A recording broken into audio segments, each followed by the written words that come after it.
Welcome to Heist Stories for Sleep. Relax, unwind, and let our soothing bedtime stories guide you into a deep and peaceful sleep. As you settle in, please tell us where you are listening from in the comments, what time it is right now, and what the best thing that has happened to you recently. We'd love to hear from you. And if you enjoy our stories, don't forget to like this video to support the channel, subscribe for more relaxing stories, and turn on notifications so you never miss a new upload. Your support is encouraging us to create new stories. Now, please feel relaxed and enjoy the stories. Wishing you the sweetest dreams. The Loomis Fargo regional office in Charlotte was not a fortress, it was a box. A plain, unremarkable building of brick and concrete set back from the road behind a stretch of neatly trimmed grass. During the day, it was a place of constant motion. Armored trucks, heavy and slow, would rumble in and out of the loading bay, their engines a low growl. Men in uniforms would carry heavy bags of coin and canvas sacks of currency. But at night, the building fell into a deep and profound stillness. Under the cold, humming glow of the fluorescent lights inside, it became a lonely island in a sea of empty parking lots. This was David Gant's world. He was a man in his 30s, a former Army sergeant with a kind, unassuming face and a thick, well-kept mustache. He was married, lived in a small house, and carried the quiet weight of a life that hadn't turned out the way he had imagined. His job was a strange paradox. He was entrusted with millions of dollars, yet he was paid a modest hourly wage. He was the guardian of a treasure, but he couldn't afford a new car. This daily contradiction had started to wear on him, grinding away at his sense of fairness, his sense of self. He would look at the stacks of money, at the sheer, overwhelming volume of it, and feel a kind of invisible wall between himself and the life he wanted. It was a feeling he shared with a coworker, a woman named Kelly Campbell. Kelly had worked at Loomis Fargo for a while before being let go, but she and David had remained in touch.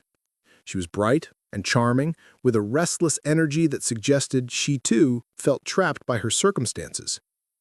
They would talk on the phone, their conversations drifting from work gossip to shared frustrations to the quiet, half-spoken dream of a different life. "It's just paper," Kelly might say, a hint of laughter in her voice, but with an undercurrent of something more serious. And David would agree. Just paper. But it was paper that held the power to change everything. These conversations were the seeds, but the one who would water those seeds was a man named Steve Chambers. Kelly knew Steve from her high school days. He was a small-time operator, a man with a confident swagger and a history of dabbling in schemes that were just on the wrong side of the law. He lived with his wife, Michelle, in a mobile home in a rural part of town, projecting an image of suburban contentment while nursing grand, get-rich-quick ambitions. When Kelly mentioned the vast sums of money sitting in the Loomis Fargo vault and her friend David, who had the keys, Steve's eyes lit up. He saw not a risk, but an opportunity, a shortcut. The plan began to form not in a smoky back room, but in quiet, everyday places, over greasy burgers at a diner or during whispered phone calls late at night. It wasn't a complex plan. It was, in fact, stunningly simple. David, as the vault supervisor, would stay behind one night after his shift. He would load as much cash as he could into the back of a company van. He would then leave, drive the van to a meeting point, and hand the money over to Steve and his crew. To cover his tracks, David would be the inside man who was robbed, a victim, not a participant. After the handoff, David would take a small portion of the money, just enough to get by, and immediately flee to Mexico. He would lay low, wait for the dust to settle, and then Steve would begin wiring him his full share of the fortune. It was a plan built on a foundation of shaky assumptions. It assumed David could successfully load millions of dollars by himself. It assumed Steve could be trusted to send the money later, and it assumed that a group of complete amateurs could successfully hide and launder over $17 million without drawing any attention to themselves. It was a plan born of desperation, a daydream that had suddenly, dangerously, begun to feel real. Jimmy Burke, the architect from our last story, would have seen the flaws in an instant. He would have studied the human element, the weak links. He would have known that the most dangerous part of any heist is not the robbery itself, but the aftermath. The greed, the panic, the simple human desire to show off. But Steve Chambers was not Jimmy Burke. He was just a man with a big idea. And he was about to set in motion a chain of events that would become one of the most bizarre and chaotic stories in the history of American crime. The silence Steve cultivated was not the heavy, thoughtful silence of a professional. It was the excited, nervous silence of a gambler who has just pushed all his chips to the center of the table. The conversations were less about meticulous details and more about the glorious aftermath. They didn't talk about security protocols. They talked about what kind of cars they would buy. They didn't worry about the FBI. They worried about how to spend the money fast enough. One evening, a few weeks before the planned date, Steve and his wife Michelle sat in their mobile home, a map of Charlotte spread out on their small kitchen table. Michelle traced a line with her finger from the Loomis Fargo building to a small secluded warehouse Steve had found. "And David just drives it here?" she asked, her voice a mix of disbelief and excitement. "He puts the money in the van, and we take it from there," Steve said, leaning back in his chair with a confident smile. "It's perfect. He's the victim. We're ghosts." Michelle looked around their cramped living room at the worn-out sofa and the cheap wood paneling. "And then what?" she whispered. "What happens to all of it?" Steve's smile widened. "Then, my dear, we go shopping." It was this attitude, this focus on the prize rather than the process, that defined the entire operation. They didn't need to know the name of the man who installed the alarm system. They just needed David to turn it off. They didn't need a sophisticated laundering scheme. They just assumed they could walk into a bank with a bag full of cash and no one would ask any questions. Meanwhile, David Gant was practicing, not in a physical sense, but in his mind. As he went about his nightly duties, he would rehearse the steps. He'd time himself walking from the vault to the loading dock. He'd study the security cameras, noting their angles, their blind spots. He even practiced disconnecting the VCR that recorded the footage, a simple act that he believed would erase any trace of him. He was becoming a ghost in his own life, moving through the motions of his job while his mind was miles away, in Mexico, on a beach, a free man. The night they chose was Saturday, October 4th, 1997, a quiet weekend night. Security would be at a minimum, the city would be distracted. David called in, telling his manager he might need to stay a little late to train a new employee. The new employee didn't exist. It was a simple lie, the first of many. That evening, as he drove to work, the world seemed strangely normal. People were eating in restaurants, teenagers were heading to the movies. The suburban rhythm of life continued, completely unaware of the fault line that was about to crack open right in its heart. He parked his car, walked into the building, and swiped his keycard. The lock clicked open. The air inside was cool and still. The heist had begun, not with a bang, but with the quiet electronic beep of an employee clocking in for his final shift. He walked past the break room, the smell of burnt coffee hanging in the air. He nodded to the one other guard on duty. Everything was normal. Everything was calm. And in that calm, David felt a strange sense of peace. The waiting was over. The daydream was about to become real. The deep hours of a Saturday night in a place like the Loomis Fargo building are a unique kind of quiet. It's not a peaceful quiet. It's an industrial quiet, a hum of machinery at rest. The air conditioners cycle on and off with a low rumble. The fluorescent lights buzz with a sound you only notice when everything else is silent. It's a quiet that feels heavy, expectant. David Gant moved through this quiet with a new sense of purpose. For the first few hours of his shift, he performed his duties as usual. He checked logs, he made his rounds. He even trained a new employee, a young man who had no idea that his first night on the job would become a part of FBI history. David was patient, thorough. He showed the new guy how to lock the inner gates, how to check the seals on the money bags. He was playing a role, the part of the responsible supervisor, and he was playing it perfectly. Around 11 p.m., the new employee's training was done. He clocked out and left for the night. David walked him to the door, wished him a good weekend, and locked it behind him. Now, he was alone. The building was his. He stood in the main corridor for a long moment, just listening. The only sound was the thumping of his own heart, a frantic, unsteady rhythm against his ribs. This was it. This was the point of no return. His first move was to the security room, a small, windowless office with a bank of monitors showing grainy, black-and-white images of empty hallways and locked doors. He found the VCR that recorded the footage from the vault area. He didn't smash it, he simply ejected the tape, and then, for good measure, he took the entire machine with him, thinking that without the machine, the tape was useless. A simple mistake, but a telling one. He was thinking like a regular person, not a criminal. Then he went to the vault, a massive steel door with a complex-looking combination lock. But for David, it was just the door to his office. He knew the combination by heart. He turned the dial, the soft clicks echoing in the silent hall. He pulled the heavy handle, and the door swung open with a deep, satisfying groan. The air that rushed out of the vault had a unique smell, a mix of old paper, ink, and dust. The smell of money. And inside, under the harsh glare of the bare bulbs, was a fortune. Stacks and stacks of it. Bundles of $20 bills wrapped in purple paper bands. Bundles of 50s wrapped in orange. It was organized on tall, rolling metal carts, a river of cash, just as Kelly had described it. He took a deep breath. His hands were shaking slightly, but his mind was clear. He grabbed the first cart. It was heavy, far heavier than it looked.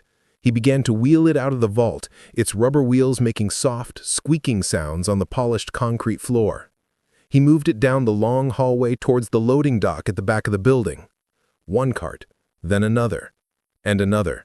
He worked in a kind of feverish trance, his body fueled by adrenaline. He was a man possessed by his own daydream. The plan was to load the money into a Loomis Fargo van. He found the keys, went out to the parking lot, and backed one of the white windowless vans up to the loading bay door. He rolled up the heavy metal door, letting the warm, humid night air flood into the building. The sound of the crickets outside rushed in, a sudden loud chorus that seemed to mock the silence inside. He began the transfer, heaving the heavy bags of cash from the rolling carts into the back of the van. The sheer physical labor was exhausting. The money wasn't neat and light like in the movies. It was heavy, awkward, and bulky. He was sweating profusely, his uniform soaked through. This wasn't a slick, effortless job. It was hard, grueling work. He filled one van completely. There was still more money in the vault. He went back and got a second van, but he couldn't get it started. Panic began to creep in at the edges of his focus. He abandoned the second van and decided to cram as much as he could into the first one. He piled money on the passenger seat, on the floor, in every available inch of space. Finally, after nearly 2 hours of non-stop labor, he was done. Or at least, his body was. He had managed to load an astonishing amount, $17.3 million, all in cash. He stood for a moment in the empty vault, looking at the money he had left behind. He had to leave some to make it look like the robbers were in a hurry. Now, for the final act of his performance, he had to make it look like he was a victim. He found some rolls of packing tape. In a moment that would later become legendary for its absurdity, David went back to one of the remaining security cameras, one that he hadn't disabled. He stood in front of it and tried to wrap his own ankles with the tape. He struggled, hopping on one foot, trying to make it look convincing. Then he locked himself in the back of the van, along with the money. A last-minute decision. He would be found with the money, a hostage, locked in by the thieves. It seemed like a good idea at the time. He pulled the van door shut from the inside, plunging himself into total darkness. The only smell was the smell of money and his own sweat. He lay there, in the dark, his heart pounding, waiting. He was surrounded by $17 million, a prisoner of his own escape plan. Outside, the crickets continued their song. The suburban night was still and peaceful. But inside that white van, in the back of a dark and empty parking lot, a new life had just begun for David Gant, a life on the run. The heist itself was over. It had been messy, clumsy, and physically exhausting. But it was done. He had the money. Now all he had to do was get away. The rendezvous point was a small, unassuming textile warehouse on the outskirts of Charlotte, a place that was empty and dark on a Saturday night. This is where Steve Chambers, Kelly Campbell, and a few of Steve's hand-picked associates were waiting. The air in their car was thick with a nervous, electric energy. Every passing set of headlights made them jump. Every distant siren sent a jolt of panic through them. They were amateurs, playing a very dangerous professional game.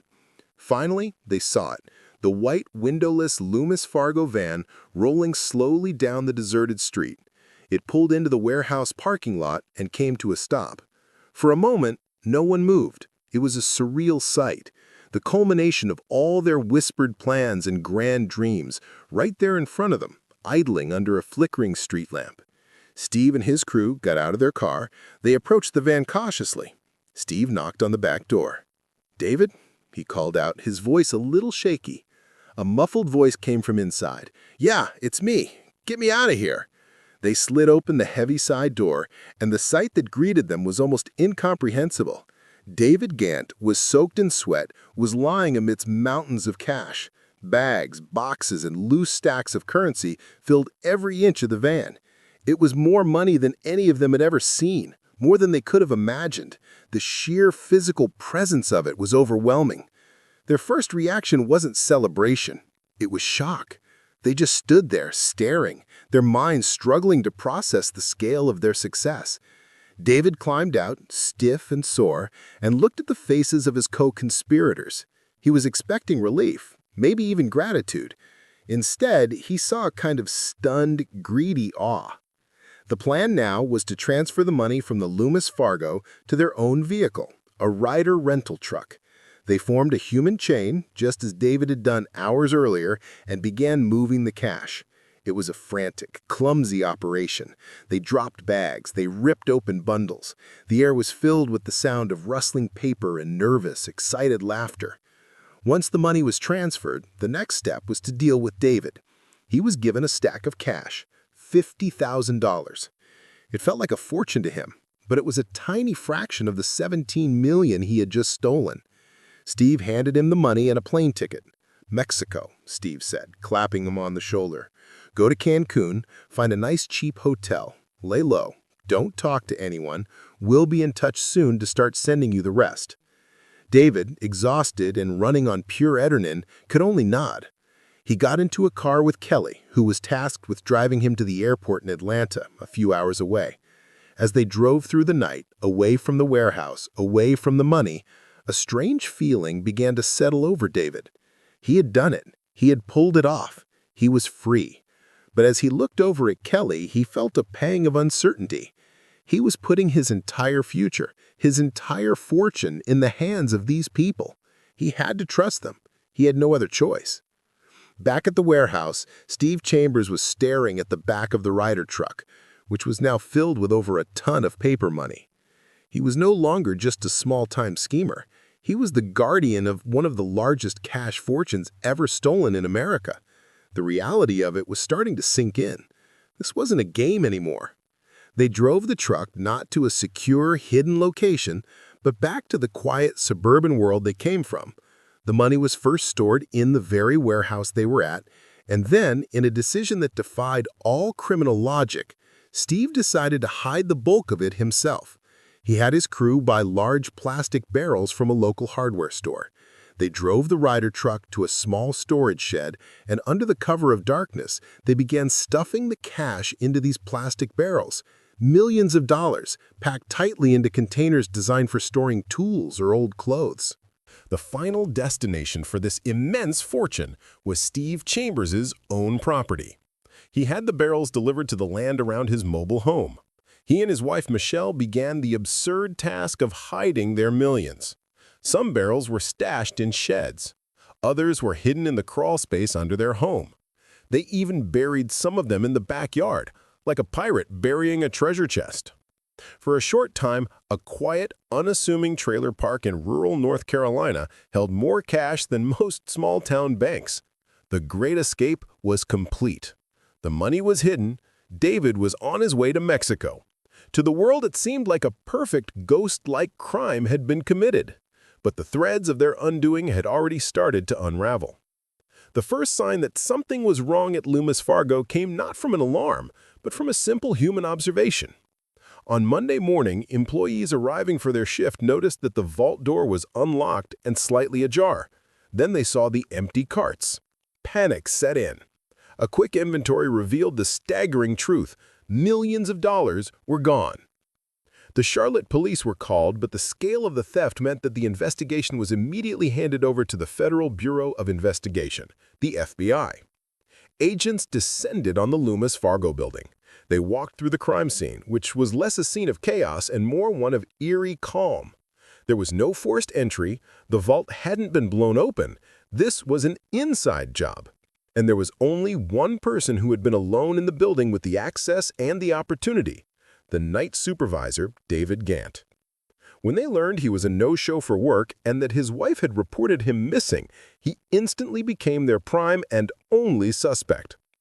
The FBI began piecing together David's life. They interviewed his wife, his friends, his co-workers. A picture emerged: a dissatisfied man, a dreamer who felt trapped. They talked to Kelly Campbell, who played her part perfectly.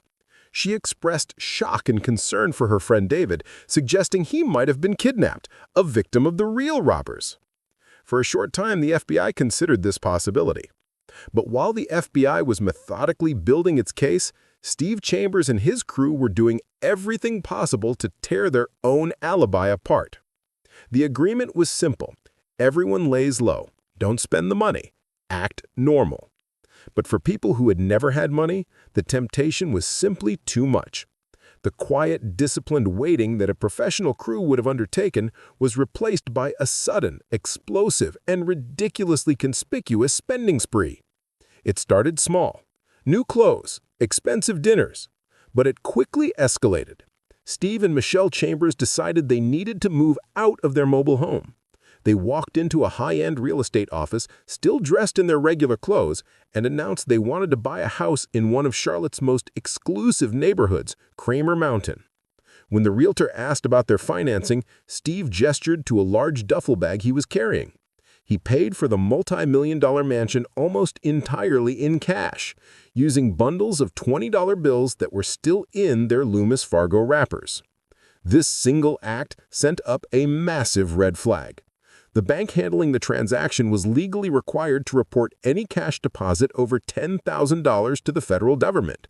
The Chambers deposit was in the millions. The FBI, who were already monitoring large cash transactions in the area, were immediately alerted. The name Steve Chambers was now on their radar. And the spending didn't stop there. Michelle Chambers underwent extensive plastic surgery. She bought a brand new BMW Z3 convertible, paying in cash. Steve bought a Rolex watch for himself and diamond jewelry for Michelle. Their shopping list was a caricature of newfound wealth. They bought a velvet painting of Elvis Presley. They decorated their new mansion in what became known as redneck Rococo style.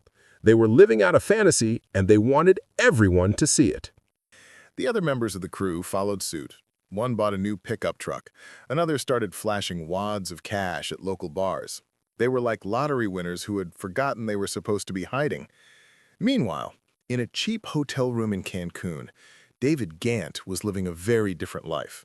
He was paranoid, lonely, and quickly running out of the $50,000 he'd been given. He watched American news channels, waiting for updates on the investigation. He waited for Steve to start sending him his share of the money, as promised, but the calls never came. The money never arrived. He would call Kelly, desperate for news, and she would give him excuses. Steve was being careful. The FBI was watching. It wasn't safe yet. David began to realize he had been betrayed. He was the one who took all the risk, and now he was a fugitive in a foreign country while his partners were back home, living like royalty on his money. His quiet rebellion had turned into a lonely exile. The FBI knew he was their man, but they didn't know where he was. They also knew, thanks to the Chambers' absurd spending habits, that he hadn't acted alone. The case was no longer just about finding David Gant. It was about finding everyone. The FBI began a quiet, patient surveillance of Steve and Michelle Chambers. They watched them come and go from their new mansion. They documented their extravagant purchases. They followed them and tapped their phones. And through that surveillance, they began to identify the other people in Steve's circle, the small-time crooks and friends who were now also living far beyond their means. The web was growing, and every flashy purchase, every brag at a bar was another thread for the FBI to pull. The ghosts of the heist were becoming very visible, very loud, and very easy to follow. As the weeks turned into months, the pressure on the conspirators began to mount. For Steve Chambers, the thrill of the score was replaced by a gnawing paranoia. He knew the FBI was closing in. He could feel their eyes on him. His biggest problem was not the investigation, but the one loose end he couldn't control. David Gant, alone in Mexico, growing more desperate and angry by the day. David's phone calls to Kelly became more frequent, his tone shifting from pleading to demanding. He wanted his money. He had held up his end of the bargain. Steve saw David not as a partner, but as a threat, a man who knew everything and who could bring the whole enterprise crashing down. In his mind, there was only one way to solve the David Gant problem permanently. He decided he had to have him killed. This is where the story descends from a comedy of errors into something darker. Steve, still the amateur playing at being a crime boss, reached out to a local acquaintance with a criminal record and offered him money to go to Mexico and kill David. He gave the would-be hitman a photo of David and the name of the town where he was hiding. The hitman, however, was far from a professional. He took Steve's money, went to Mexico, and spent it all on a vacation. He made a few half-hearted attempts to find David, failed, and then returned to the U.S., telling Steve the job was done. Unsatisfied, and still paranoid, Steve hired a second hitman. This time, he chose a more intimidating figure, but one who was equally unreliable. This second attempt also failed. Steve's attempts to clean up his mess were just as clumsy and ill-conceived as the original heist plan. But the FBI, who were listening to Steve's phone calls, heard it all. They heard the plotting, they heard the code words. They now knew that David Gant's life was in danger. They also now had leverage. They tracked David down to a small beach town near Playa del Carmen. One afternoon, as David was walking down the street, a man approached him. He wasn't a hitman, he was an FBI agent. They didn't arrest him right away. They talked to him. They laid out the situation. They told him that his former partners were living lavishly on his money and that Steve Chambers was actively trying to have him murdered. They offered him a deal: cooperate, tell them everything, and they would ensure his safety and recommend a lighter sentence. For David, cornered, betrayed, and fearing for his life, there was no other choice. He agreed. The downfall came swiftly. Based on David's full confession, the FBI moved in. In a series of coordinated raids, agents arrested Steve and Michelle Chambers at their gaudy mansion. They arrested Kelly Campbell.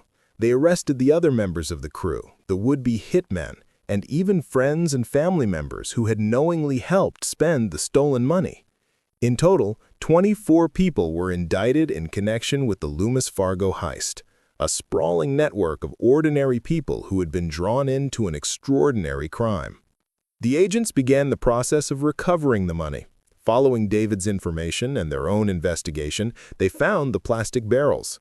They dug them up from Steve's backyard. They pulled them out of storage sheds. They found cash hidden in the walls of the mansion. They seized the new cars, the jewelry, the Velvet Elvis painting. In the end, they recovered more than $15 million of the stolen $17.3 million. The vast fortune, which had promised a new life, ended up back in evidence bags, its power to change the world gone. The aftermath was not glamorous. It was a slow, public unraveling of secrets at a federal courtroom. David Gant, as the primary defendant, pleaded guilty and, because of his cooperation, received a sentence of 7.5 years in prison. Kelly Campbell also pleaded guilty and received a lesser sentence. Steve Chambers, the defiant mastermind, was convicted and sentenced to 11 years. Michelle Chambers, for her role in the spending and money laundering, also served time. The dream was over. The shopping spree had ended. The quiet, suburban lives they had so desperately wanted to escape were replaced by the harsh, structured reality of federal prison. The story of the fortune in the garage became a cautionary tale, a lesson in how quickly a dream of easy money can become a waking nightmare. The rain that winter fell hard on Charlotte. It washed over the manicured lawns of Kramer Mountain, and it fell on the muddy ground of the trailer park where Steve Chambers' ambitions were born. The city moved on. The headlines faded. The Loomis Fargo heist became a part of local folklore, a wild, almost unbelievable story of a group of regular people who for a brief, shining moment held a fortune in their hands and simply didn't know what to do with it. David Gant served his time. He was released from prison and returned to a life of quiet anonymity. The man who once held $17 million in his hands went back to working regular jobs, paying his taxes, living a simple life. The very life he had once tried so desperately to escape. He carried the weight of his story, not as a badge of honor, but as a quiet, constant reminder of a single, life-altering decision made on a still, humid night. Steve and Michelle Chambers eventually divorced. The mansion was sold, its garish decorations removed, the velvet Elvis taken down from the wall. The house became just another house, its brief, strange history known only to a few. The other members of the crew served their time and scattered, their shared secret now a public record of failure. The heist was a success in its execution, but a catastrophic failure in its aftermath. It was a plan perfectly suited to the limited skills of its creator, David Gant, but it completely neglected the most difficult part of any crime, getting away with it.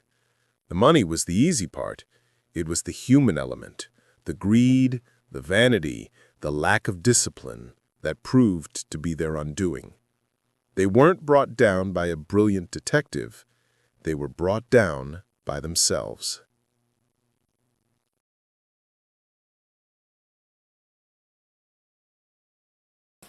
The casino smells of old velvet, floor polish, and a faint, almost electric tension that comes from money-changing hands. A massive Murano glass chandelier hangs from the frescoed ceiling, its light scattering across the room like 1,000 captive stars. The place is called the Casino di Venezia. It sits in a Renaissance palace directly on the Grand Canal. It's the kind of place that doesn't just host games of chance, it embodies the very idea of it. A gilded cage where fortunes are made and lost on the spin of a wheel, and the house always wins. Marco sits at a small table in the casino's bar, away from the main gaming floor. He has a way of sitting that makes him almost invisible. He doesn't fidget, he doesn't scan the room. He simply observes, absorbing the atmosphere with a kind of deep, quiet focus. Men who pass his table might assume he is waiting for someone, a common enough sight. They would be wrong. He is waiting for a pattern. He is in his late 40s, with the hands of a scholar and eyes that don't just see you, they seem to read the history of your decisions, your compromises, your tells. He doesn't smile often, but when he does, it is a small, precise gesture, a tool used to open a door or close a conversation. Tonight, the air in the casino holds a familiar rhythm, the soft clatter of chips, the low murmur of a dozen languages, the hypnotic call of the croupiers. But a new thought has taken root in Marco's mind, and it is growing in the quiet, a meticulously structured plan. The idea came from a detail, a tiny crack in the casino's perfect veneer, a detail he had spent 6 months searching for. He had learned it from a disgruntled former bookkeeper, a man with a gambling addiction and a grudge. The man told him about the casino system for managing its highest value chips, the plaques, worth tens of millions of lire, a system that relied on manual counts at the end of the night, a system that trusted the tired eyes of men who had been standing for 8 hours. Behind Marco, the doors to the main salon swing open, admitting a wave of sound and light. A few of the gamblers look up, then quickly look back at their games. Marco's team is already here. Not together. They are islands in the glittering sea of the casino floor. There is Sophia, moving through the crowd with the grace of a dancer. She wears a simple black dress, and her only jewelry is a silver bracelet that makes no sound when she moves. She is watching the dealer's hands, the speed of their movements, the economy of their gestures. Then there is Luca, standing near the roulette tables, looking not at the wheel, but at the electronic display board above it, his mind processing the numbers, the probabilities, the cold, hard data of the game. They are not here to gamble. They are here to rehearse. This was Marco, the architect of a plan born from a historian's obsession with detail and a deep philosophical belief that any system designed by man could be undone by man. He controlled his small crew not with fear, but with logic. He was about to apply that same cool logic to a palace that had stood for 500 years. The quiet he cultivates settles around his team like the Venetian fog, making them invisible, silent, and purposeful. The conversation, when it happens later, is not in the casino. It's on a slow-moving vaporetto, the public water bus, late at night, as it makes its final journey down the Grand Canal. They stand at the back, in the open air, the city's reflection shivering on the black water around them. They don't talk about the chips. They talk about sight lines, about the new security camera installed near the cashier's cage, about the pit boss, a man named Signore Rossi, who had a habit of adjusting his tie every time he felt stressed, about the exact number of seconds it took for a waiter to walk from the service bar to the high-stakes poker table. Marco listens more than he speaks. His fingers trace the cold metal of the railing, a slow, steady pressure. 1, 2, 3. The new camera sees the whole east side of the room. The angle is too wide. His voice is a low hum against the thrum of the boat's engine. Marco looks up, his eyes fixed on the distant dark shape of the Doge's palace. "No," he says, his voice quiet, almost gentle. "The camera is not the problem. The problem is what the man watching the camera is looking for. We don't need to be invisible to the camera. We just need to be uninteresting." There's a pause. Sophia and Luca look at each other. This is the essence of Marco's philosophy. Not to break the rules, but to use them. To move within the system so perfectly that the system itself doesn't register your presence as a threat. It is a meticulousness that is more unsettling than any brute force. After they part ways, Marco doesn't go back to his hotel. He takes the Vaporetto to the end of the line, to a quiet, residential part of the city. He walks through a maze of narrow streets to a small, cluttered apartment he has rented under a false name. A cat sleeps on a stack of art history books. Above the desk, a detailed 18th century map of Venice is pinned to the wall, the canals and alleys marked with his own coded annotations. He stands there for a long time. He does this every night. He returns to the place where the noise of the world fades, where the city becomes an abstract problem, where he can feel the intricate machinery of his plan turning in his mind without distraction. Tonight, though, he notices something. A window in the building across the small courtyard. A light that is on when it is usually off. A shadow that moves too quickly behind a curtain. Or maybe it's just a trick of the fog. It doesn't matter. He knows he is being watched. Not by the police, not yet, but by something. The city itself. When you plan something like this, you create a disturbance in the ancient settled order of things. And Venice? She notices. He sits in his hardback chair, the city spread before him like a beautiful, complex lock he intends to pick. The only sound is the soft drip of water from a leaky gutter outside. In the distance, a church bell tolls the early hour. Someone's faith or someone's schedule. Marco's phone, a simple, untraceable device, vibrates once. A message from an encrypted app. Rossi is working the late shift on Thursday. He reads it, then deletes it without replying. The Casino di Venezia, after midnight, is a different animal. The tourists have thinned out, replaced by a more serious breed of gambler. The air grows thicker, the stakes higher. The murmur of the crowd is replaced by a tense, focused silence. punctuated by the sharp click of the roulette ball finding its numbered home. The workers here, the ones on the graveyard shift, call this time l'ora grigia, the gray hour. At 12:45 a.m. on a foggy Thursday in November, Sophia is inside the gray hour trying to look bored. She sits at a baccarat table, a small stack of chips in front of her. The velvet of the tabletop is cool beneath her hands. The workers here, the ones on the graveyard shift, move with a weary, practiced grace. Sophia, though, is a coiled spring. She keeps her breathing slow and even. She already knows this story doesn't end with a celebration. It ends with a quiet dispersal, a melting away. She knows the kind of man Marco is. The signal comes. Not a sound, a sight. Luca, standing across the room, takes off his glasses to polish them with a silk cloth. A simple, natural gesture, but it is the signal. The pit boss, Signora Rossi, is about to take his coffee break. 2 minutes, 120 seconds. That is the window. It is the point of no return.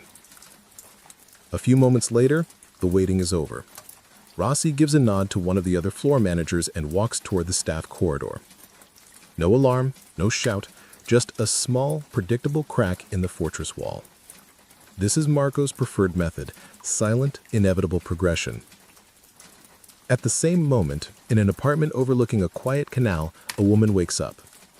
Her husband, a security guard at the casino, was supposed to be home an hour ago.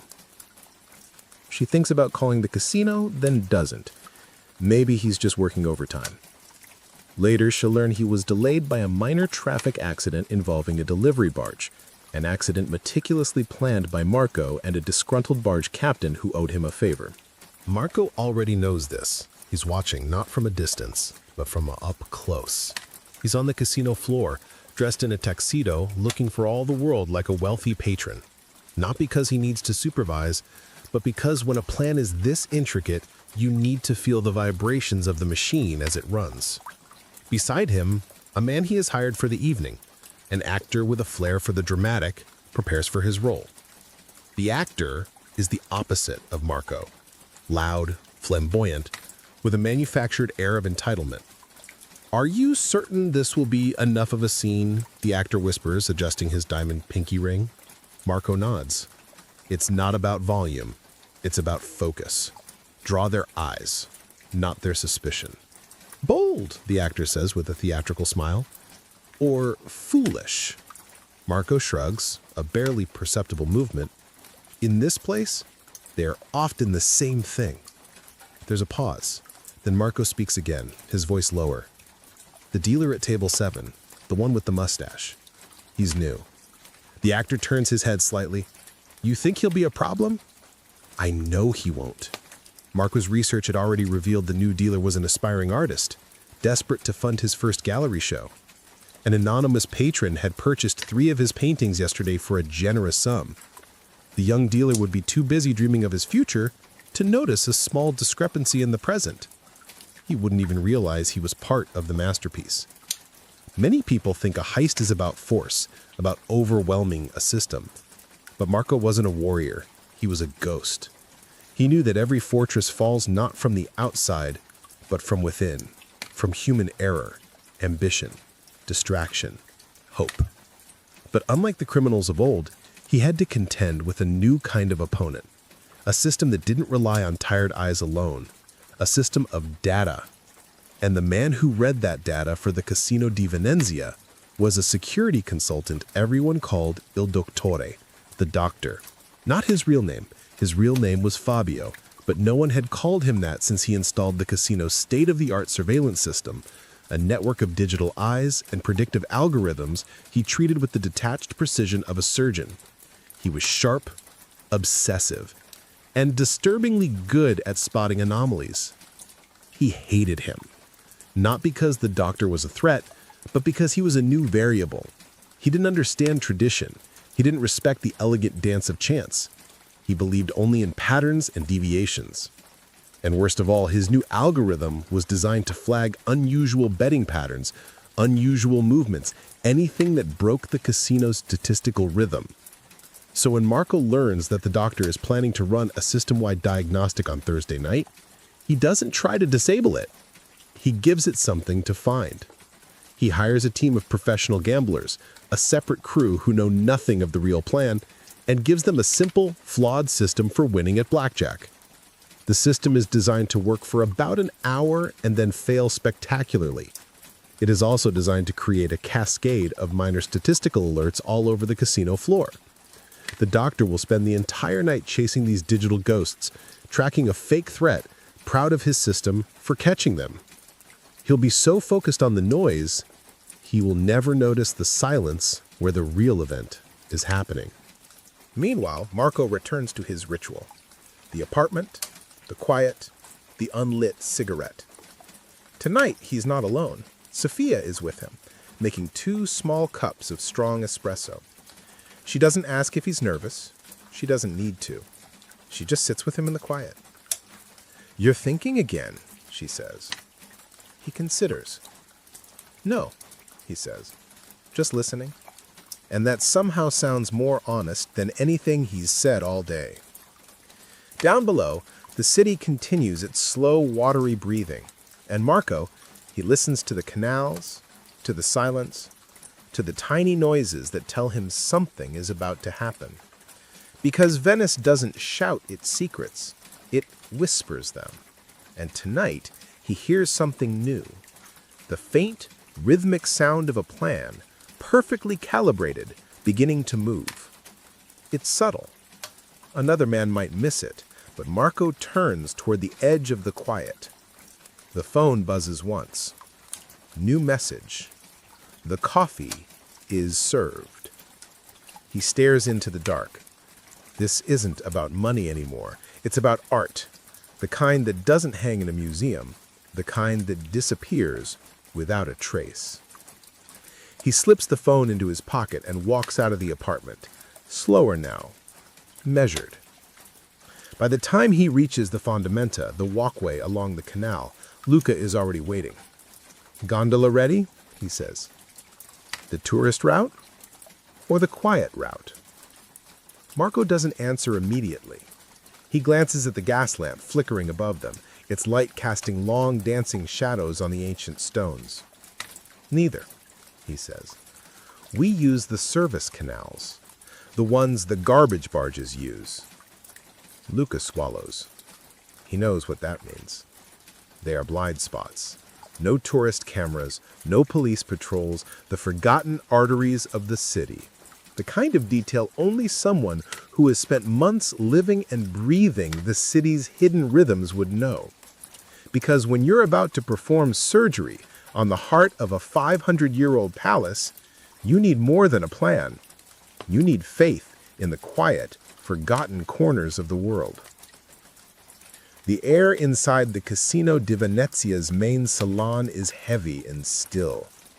It's that deep, hollow part of the night, around 2 a.m., when the city outside seems to have finally surrendered to the fog. The endless parade of water taxis on the Grand Canal has slowed to a crawl. The only real noise is the internal hum of the casino itself, a sleeping dragon dreaming of gold. But some corners of the palace never really sleep. And tonight, in one of those corners, the final act is about to begin. The actor hired by Marco, a man with a booming voice and a perfectly tailored suit, stands at a roulette table. He has been losing, steadily and loudly, for the past hour. Now he waits for his cue. One of them, a young dealer at the next table, a man named Paolo, keeps glancing at the clock, his hands moving with an almost desperate speed. He already knows that a night like this doesn't just end with a paycheck. The cue comes. The dealer at the actor's table calls, "No more bets." As the little white ball begins its hypnotic dance around the wheel, the actor throws a final large denomination chip onto the felt. Too late. "Sir, the bet is void." The dealer says calmly, "Void? I placed that before you called. This house is cheating me." He makes a scene. Not a violent one, a theatrical one. He demands to see the manager. He questions the dealer's integrity. He draws the attention of every player and employee within 50 feet. Signori Rossi, who has just returned from his coffee break, rushes over. The new security guard at the salon entrance takes a few steps into the room, his eyes fixed on the commotion. And the doctor, in his high-tech surveillance room, zooms in all his cameras on the loud, angry man at the roulette table. For 90 seconds, the entire security apparatus of the casino is focused on a manufactured problem: a ghost. This is the moment. Sophia, who has been standing quietly near a high-stakes baccarat table, moves. Her movements are fluid, economical, and utterly invisible in the periphery of the drama. She is not a thief. She is a shadow, a brief flicker in the casino's gilded light. She has hands that have practiced for 1,000 hours for this one moment, and a mind that is clear and cold and utterly focused. The high-value plaques are not kept at the tables. They are stored in a small, unlocked trolley behind the main cashier's cage, waiting to be reconciled at the end of the shift. The cashier is a woman named Elena. She is in her late 50s and has been working at the casino for 30 years. She is also watching the commotion at the roulette table, a small, weary smile on her face. She has seen 100 men like the actor before. Sophia doesn't go to the trolley. She walks past it toward a ladies' restroom. On her way, her silk shawl accidentally snags on the corner of the trolley, pulling it just slightly. As she stops to untangle it, her back to the cashier, her hand dips under the cloth cover of the trolley. Her fingers, quick as a hummingbird's wings, find the stacks of smooth, heavy plaques. She doesn't grab a fistful. She takes 3 small stacks, the exact number Marco had calculated. Not enough to be noticed by weight, but more than enough in value. They disappear into a hidden pocket sewn into the lining of her dress. The entire action takes less than 3 seconds. She continues to the restroom, her heart a steady, slow drum against her ribs. Marco, miles away in his quiet apartment, sees it all in his mind. He sees the actor's flushed face. He sees Rossi adjusting his tie. He sees Sophia's hand, a pale ghost moving in the shadows. He knows their rhythms. He knows the casino's rhythms. He once spent a week just watching the cleaning staff, learning the patterns of their mops on the marble floors. He learned how people behave when they think no one is watching, what corners they cut, what details they miss. He turns to Luca, who is monitoring a live feed of local police radio. Elena is supposed to do the preliminary count at 2:15. Elena, the cashier. Her only job tonight, after the tables closed, was to do a quick initial count of the high-value plaques before they were moved to the main vault. It was the simplest part of the casino's security, and Marco knew, with a cold certainty that settled deep in his gut, that it was the part that would fail. She will, Lucas says, trying to sound confident. Elena is slow, but she's precise. Marco just stares out at the dark canal. Her grandson has a recital tonight, a piano recital, in Mestre. Lucas stops typing. He knows what Marco is implying, that Elena, her mind on her grandson, wanting to get home, might rush the count. A stupid, human mistake.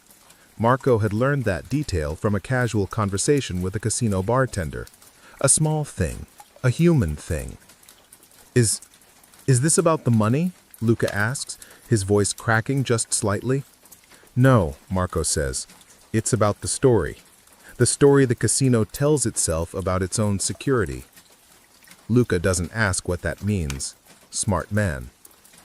Back at the casino, the commotion with the actor dies down.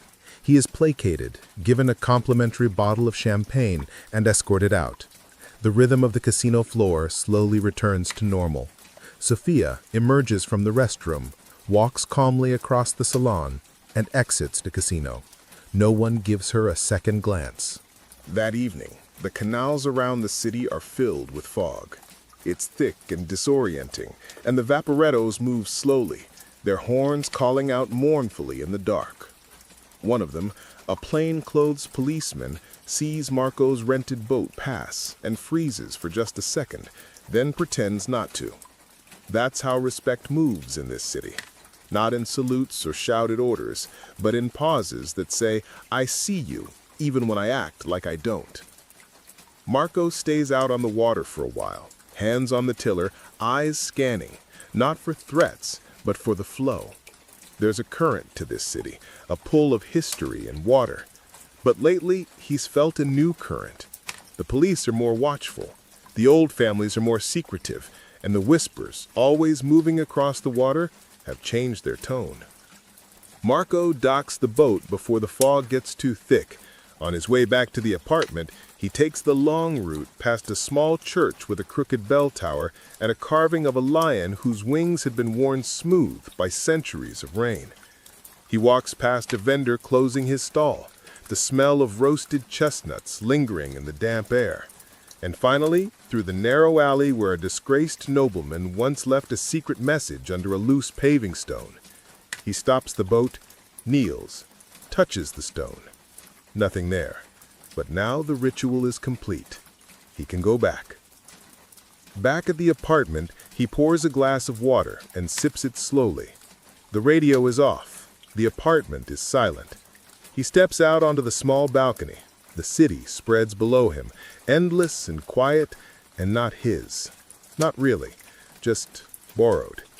And in that quiet, his phone buzzes again. This time, a voice. Sophia. Calm. Female. "Mr. Marco," she says, using his code name. "The package is secure. I am leaving the property now." A pause. And there was no need for the extra performance.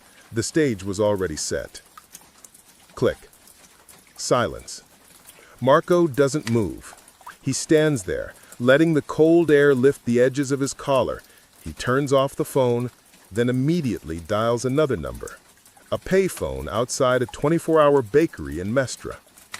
"It's done," Marco says. "Is our friend enjoying the music?" The man on the other end doesn't curse. He doesn't breathe loud. He just says, "I can hear the piano from here." Marco looks out across the fog, down into the courtyard where cats sleep on stone ledges. He says, "Find Elena after the show." His voice is flat and cold as marble. "Find out what she saw." The man on the phone chuckles. "You think she'll talk to a stranger?" Marco replies, "She will," when he tells her how much he enjoyed her grandson's performance of Chopin.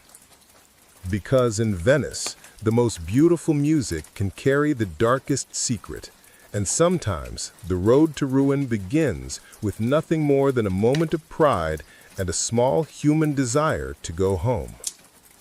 The alley behind the bakery in Mestre smells of sugar and rain. There's something oddly domestic about it, a sharp contrast to the cold, gilded world across the lagoon. The casino cashier, Elena, is there, a small, tired woman in a sensible coat, waiting for the late-night bus. She doesn't see the man approach until he is standing right beside her, under the dim yellow glow of a street lamp. Marco doesn't hear about the conversation himself. He reads a summary of it hours later in a coded message that is short, dry, and full of unnerving details. He sits in his apartment, the phone cold in his hand, and he feels the first perfect cog in his intricate machine begin to wobble. It's a tiny vibration, almost imperceptible, but to a man like Marco, it's as loud as a church bell in a silent room. Elena had been in a hurry. She had done the preliminary count, but she had done it by sight. She hadn't broken the seals on the clear plastic boxes to count the plaques individually. She had looked at the stacks, saw they looked correct, and signed the form. She told the man who approached her, a man who knew her grandson's name, that one of the stacks looked a little shorter than usual, but she assumed it was just how they were settled. A trick of the light. "Leave her," Marco texts back. "Don't touch her. Walk away." "But Marco..." "Walk away." He deletes the conversation thread. He sits there for a moment. Outside, the fog begins to thin, revealing the dark, wet rooftops. A normal sight. A sight from a world that is quickly becoming a memory. Marco pulls a small leather-bound notebook from his desk drawer. In it, a list of variables, the elements of the plan. He draws a neat, thin line through the name Elena. Not an angry slash, a precise, deliberate line. An act of accounting. Elena was no longer an unknown. She was a liability, a loose thread, and Marco despised loose threads. Across the water, the investigation begins not with a bang, but with a shrug. The morning shift manager at the Casino di Venezia arrives to find everything in perfect order. The final counts from the night before match the paperwork. The money is in the vault. It isn't until 3 days later, during a full, meticulous audit, that a senior accountant notices the discrepancy. He counts again, and again. Several billion lira in high-value plaques are simply gone. They haven't been cashed in. They have vanished from the inventory. Then the panic begins, and the mood shifts. The casino director calls. The doctor, Il Dottore, is there, his tailored suit immaculate despite the emergency. He walks through the silent, empty casino like he owns it, his eyes missing nothing. He reviews the surveillance footage. He sees the actor's disruption. He sees his own system flagging the fake blackjack players. He sees his own genius at work.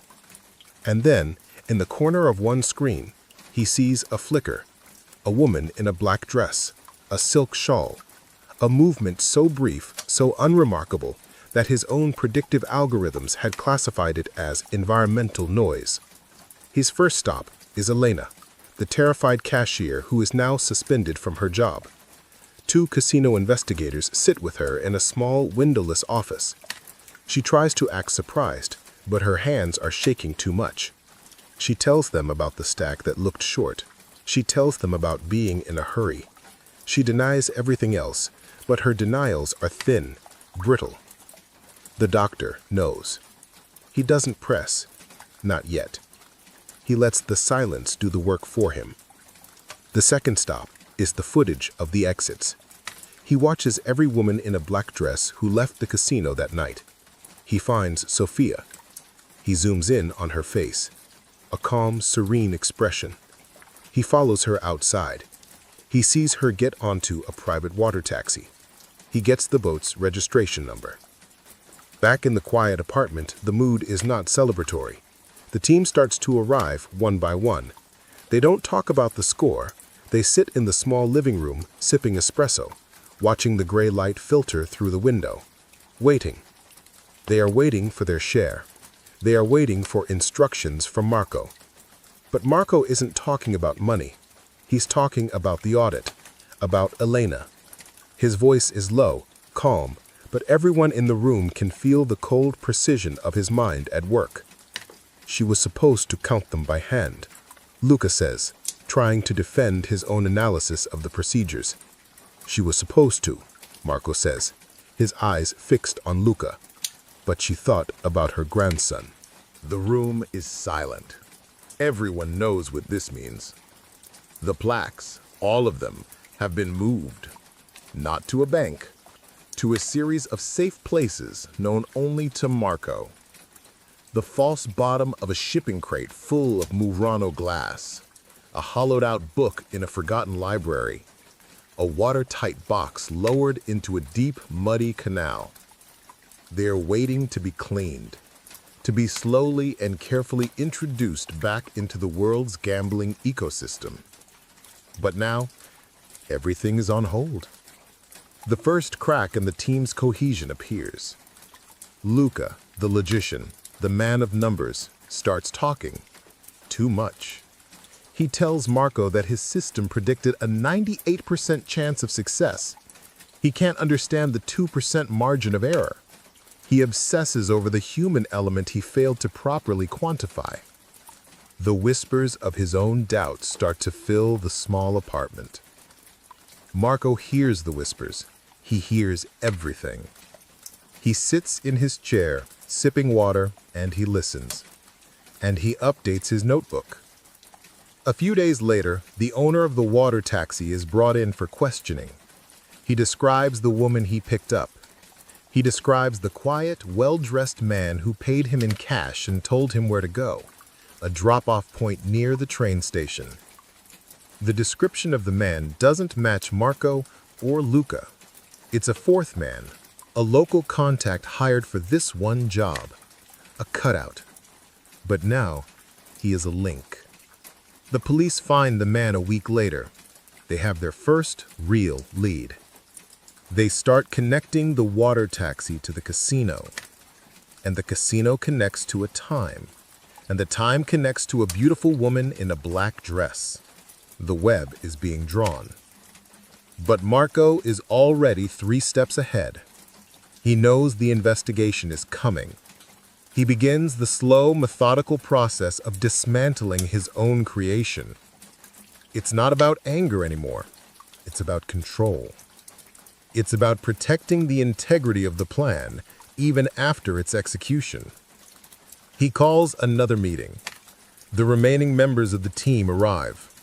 The room is colder this time. There is a palpable tension in the air. No one talks about the water taxi driver, but his ghost is sitting in the room with them. The assets are secure, but they need to rest. Everyone goes on vacation, a long one. Disappear. Don't buy anything. Don't contact anyone. When the time is right, you will receive your share. The team nods, but their eyes are nervous. They are looking at each other. They are wondering who will be the next link in the chain. Luca, the brilliant man of numbers, buys a new expensive watch.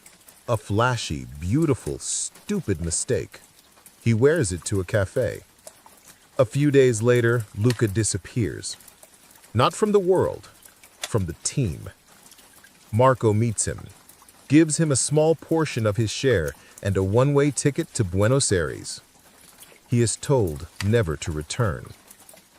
The watch sits on the table between them, a monument to his vanity, a symbol of the pattern he failed to see in himself. One by one, the connections to the heist are severed. Not in loud public ways, in quiet, chillingly precise erasures. The water taxi driver gets an anonymous tip about a police raid and leaves town. The disgruntled bookkeeper who gave Marco the initial information wins a small lottery jackpot and moves to the south of France. A wife stops asking her husband where he was on Thursday night because he presents her with a gift he couldn't possibly afford. The doctor is watching. He sees the pattern. He knows Marco, or whatever his name is pruning the connections, but he can't prove it. The people who are disappearing are doing so willingly. There are no bodies. There are no witnesses. There is only the cold, quiet efficiency of Marco's logic. And the plaques, the chips that turn to smoke, they become a ghost, a legend, a myth whispered in the gilded halls of the casino. Some say Marco cashed them all in through a network of Asian casinos. Some say they were fakes, part of an elaborate insurance fraud scheme. Some say they are still at the bottom of a canal, nestled in the mud, waiting. The truth is, no one knows. The most elegant heist in Venetian history was a perfect success and a complete failure. They took the prize, but the prize, in the end, was the least important thing they acquired that night. What they really lost was the illusion of control. And in Marco's world, that was the only thing that truly mattered. The rain that winter was relentless, a cold, gray sheet that fell over Venice for weeks, turning the canals the color of slate and making the shadows in the alleys seem permanent. The gas lamps hissed in the wet dark, their light shimmering on the slick, black stones. Inside the quiet apartment, the map on the wall seemed to mock Marco with its intricate, unsolvable beauty. The ghosts of his scattered team seemed to occupy the empty chairs. Their quiet confidence no longer filled the small rooms. Marco still sat at his desk. He looked older. The heist was only a few months in the past, but it felt like a lifetime. The weight of the variables, of the human elements he couldn't control, had settled deep within him. He still looked out at the city, still analyzed its patterns, but the intellectual curiosity in his eyes had been replaced by a hard, weary vigilance. The puzzle was solved, but the board was still in play. He was the last one left in the city, besides Sophia, who had vanished so completely it was as if she had never existed. He had the means to move the plaques, to begin the slow process of turning them into money, but he was trapped. He couldn't move them. He couldn't trust his contacts. The doctor at the casino was watching. The Italian police were watching. They sat in unmarked boats in the lagoon, their presence a constant, silent question. They followed the money, the whispers, the currents of information. They were waiting for him to make a mistake. The doctor, the obsessive security consultant, had made the Venice case his personal crusade. The heist was an insult to his system, to his logic. He had a screen in his office dedicated to it, displaying a web of connections. In the center, a grainy security image of Sophia, her face serene, and a blank space labeled The Architect.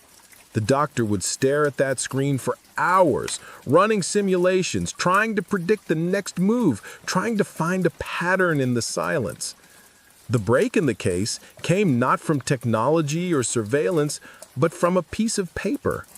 An art gallery in Florence reported a significant cash purchase of several paintings by a new, unknown artist. The amount was just under the legal threshold for mandatory reporting, but it was enough to raise an eyebrow. The artist was the young, ambitious dealer from Table 7, the one whose dreams Marco had funded. The dealer's testimony gave the doctor what he needed.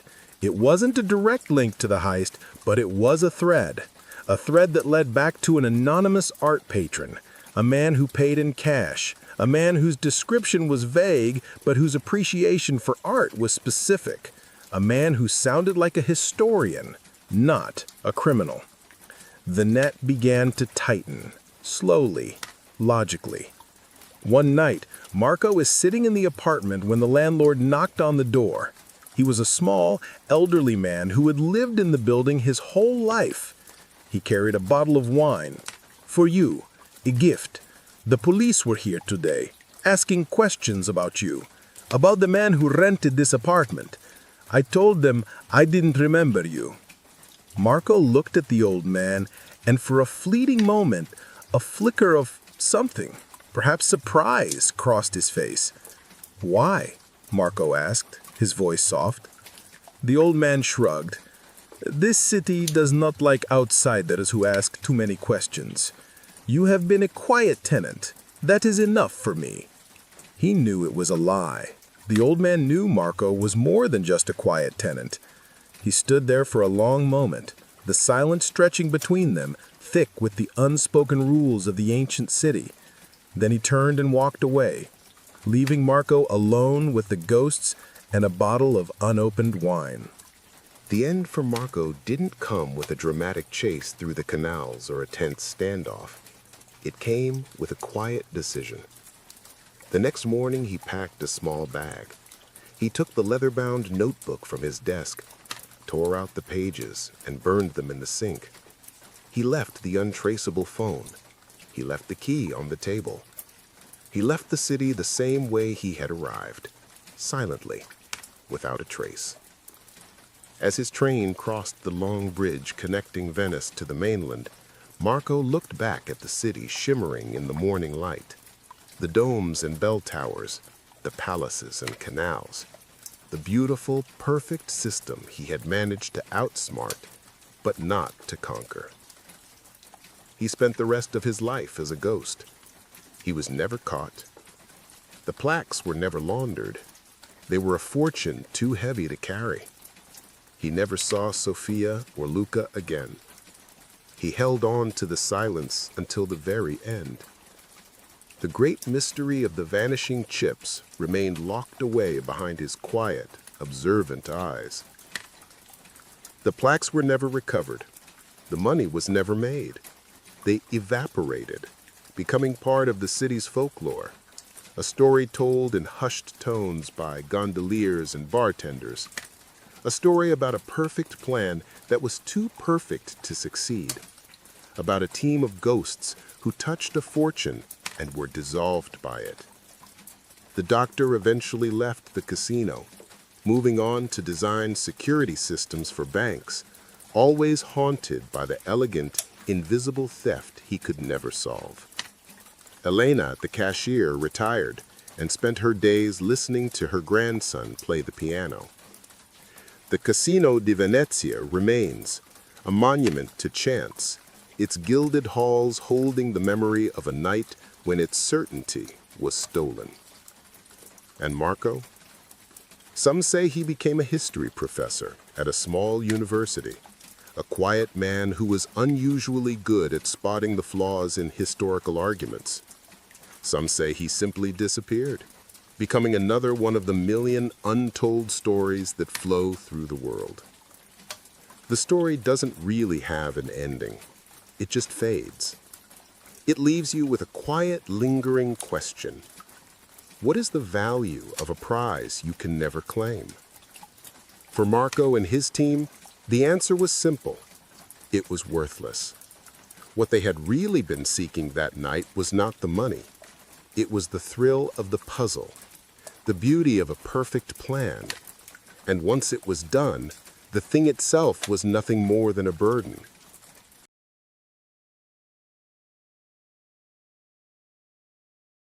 The year is 1976.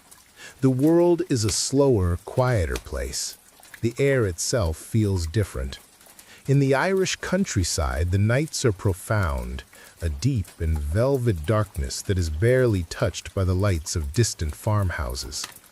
The air is cool and damp, carrying the ancient scent of wet earth, of peat smoke from a nearby chimney, and of rain that is always just about to fall or has just finished. Imagine standing on a narrow country road, the kind of road that has grass growing in its center. The silence is so complete you can hear the sound of your own breathing.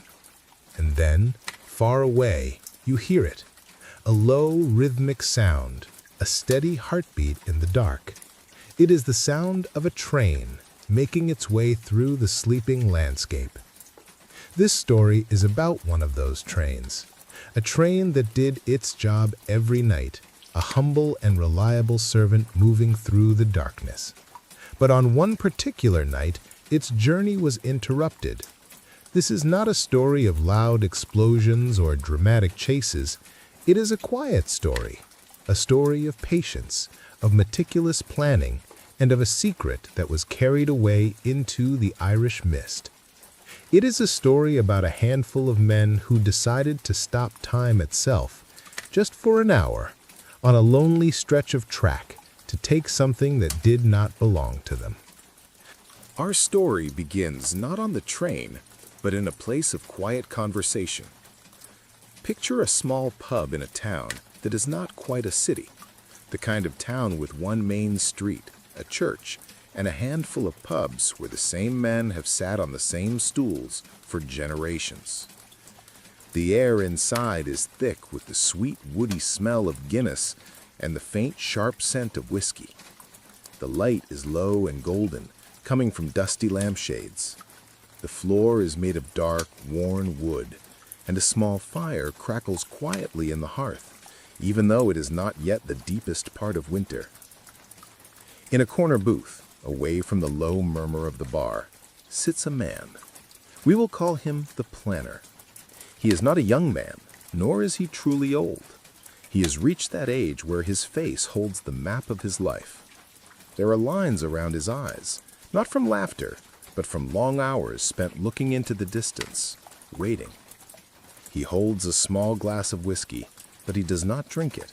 He simply warms it with his hands, his fingers tapping a slow, silent rhythm on the table. 1, 2, 3. He is a man who understands patience. He has learned it in cold fields and in long, empty rooms. He rarely speaks, but when he does, his voice is low and steady, and people lean in to listen. The men who sit with him are not like him. They are younger, their energy a little more restless. They are farmers, laborers, men who work with their hands. They speak in hushed tones, their eyes flicking towards the door every time it opens, letting in a swirl of cold night air. They are here because they believe in the planner. They believe in his quiet strength, and they believe in his cause. The cause. In 1970s Ireland, this was a word that carried immense weight. It was a word that could divide families and unite strangers. It was a complex tapestry of history, politics, and deeply held beliefs. And the cause, like any army, needed resources. It needed money. Money for safe houses, for transport, for weapons. Money to keep the fight going. And the planner, he was not a politician. He was a strategist. He saw the world as a series of problems to be solved, and the lack of money was the most pressing problem of all. The idea did not come to him in a flash of inspiration. It arrived slowly, piece by piece, like a letter delivered over many weeks. The first piece came from a man who worked on the railways, a quiet, overlooked man who repaired signals along the tracks. He owed the planner a favor. One evening, in a hushed conversation, he mentioned the mail train, the Dublin to Cork mail train. He spoke of a special carriage, a mail van, that was sometimes reinforced. He spoke of extra guards on certain nights of the month. He spoke of rumors, whispers among the railway workers about what that van sometimes carried. Bags of cash. Old notes being taken out of circulation, new notes being delivered to banks in the south. A river of money flowing silently through the country in the dead of night. The planner listened. He did not ask many questions. He just absorbed the information, filed it away.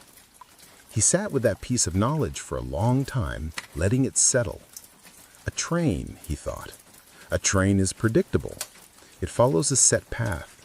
It runs on a strict schedule. It cannot deviate. It cannot turn around and run. It is a creature of routine.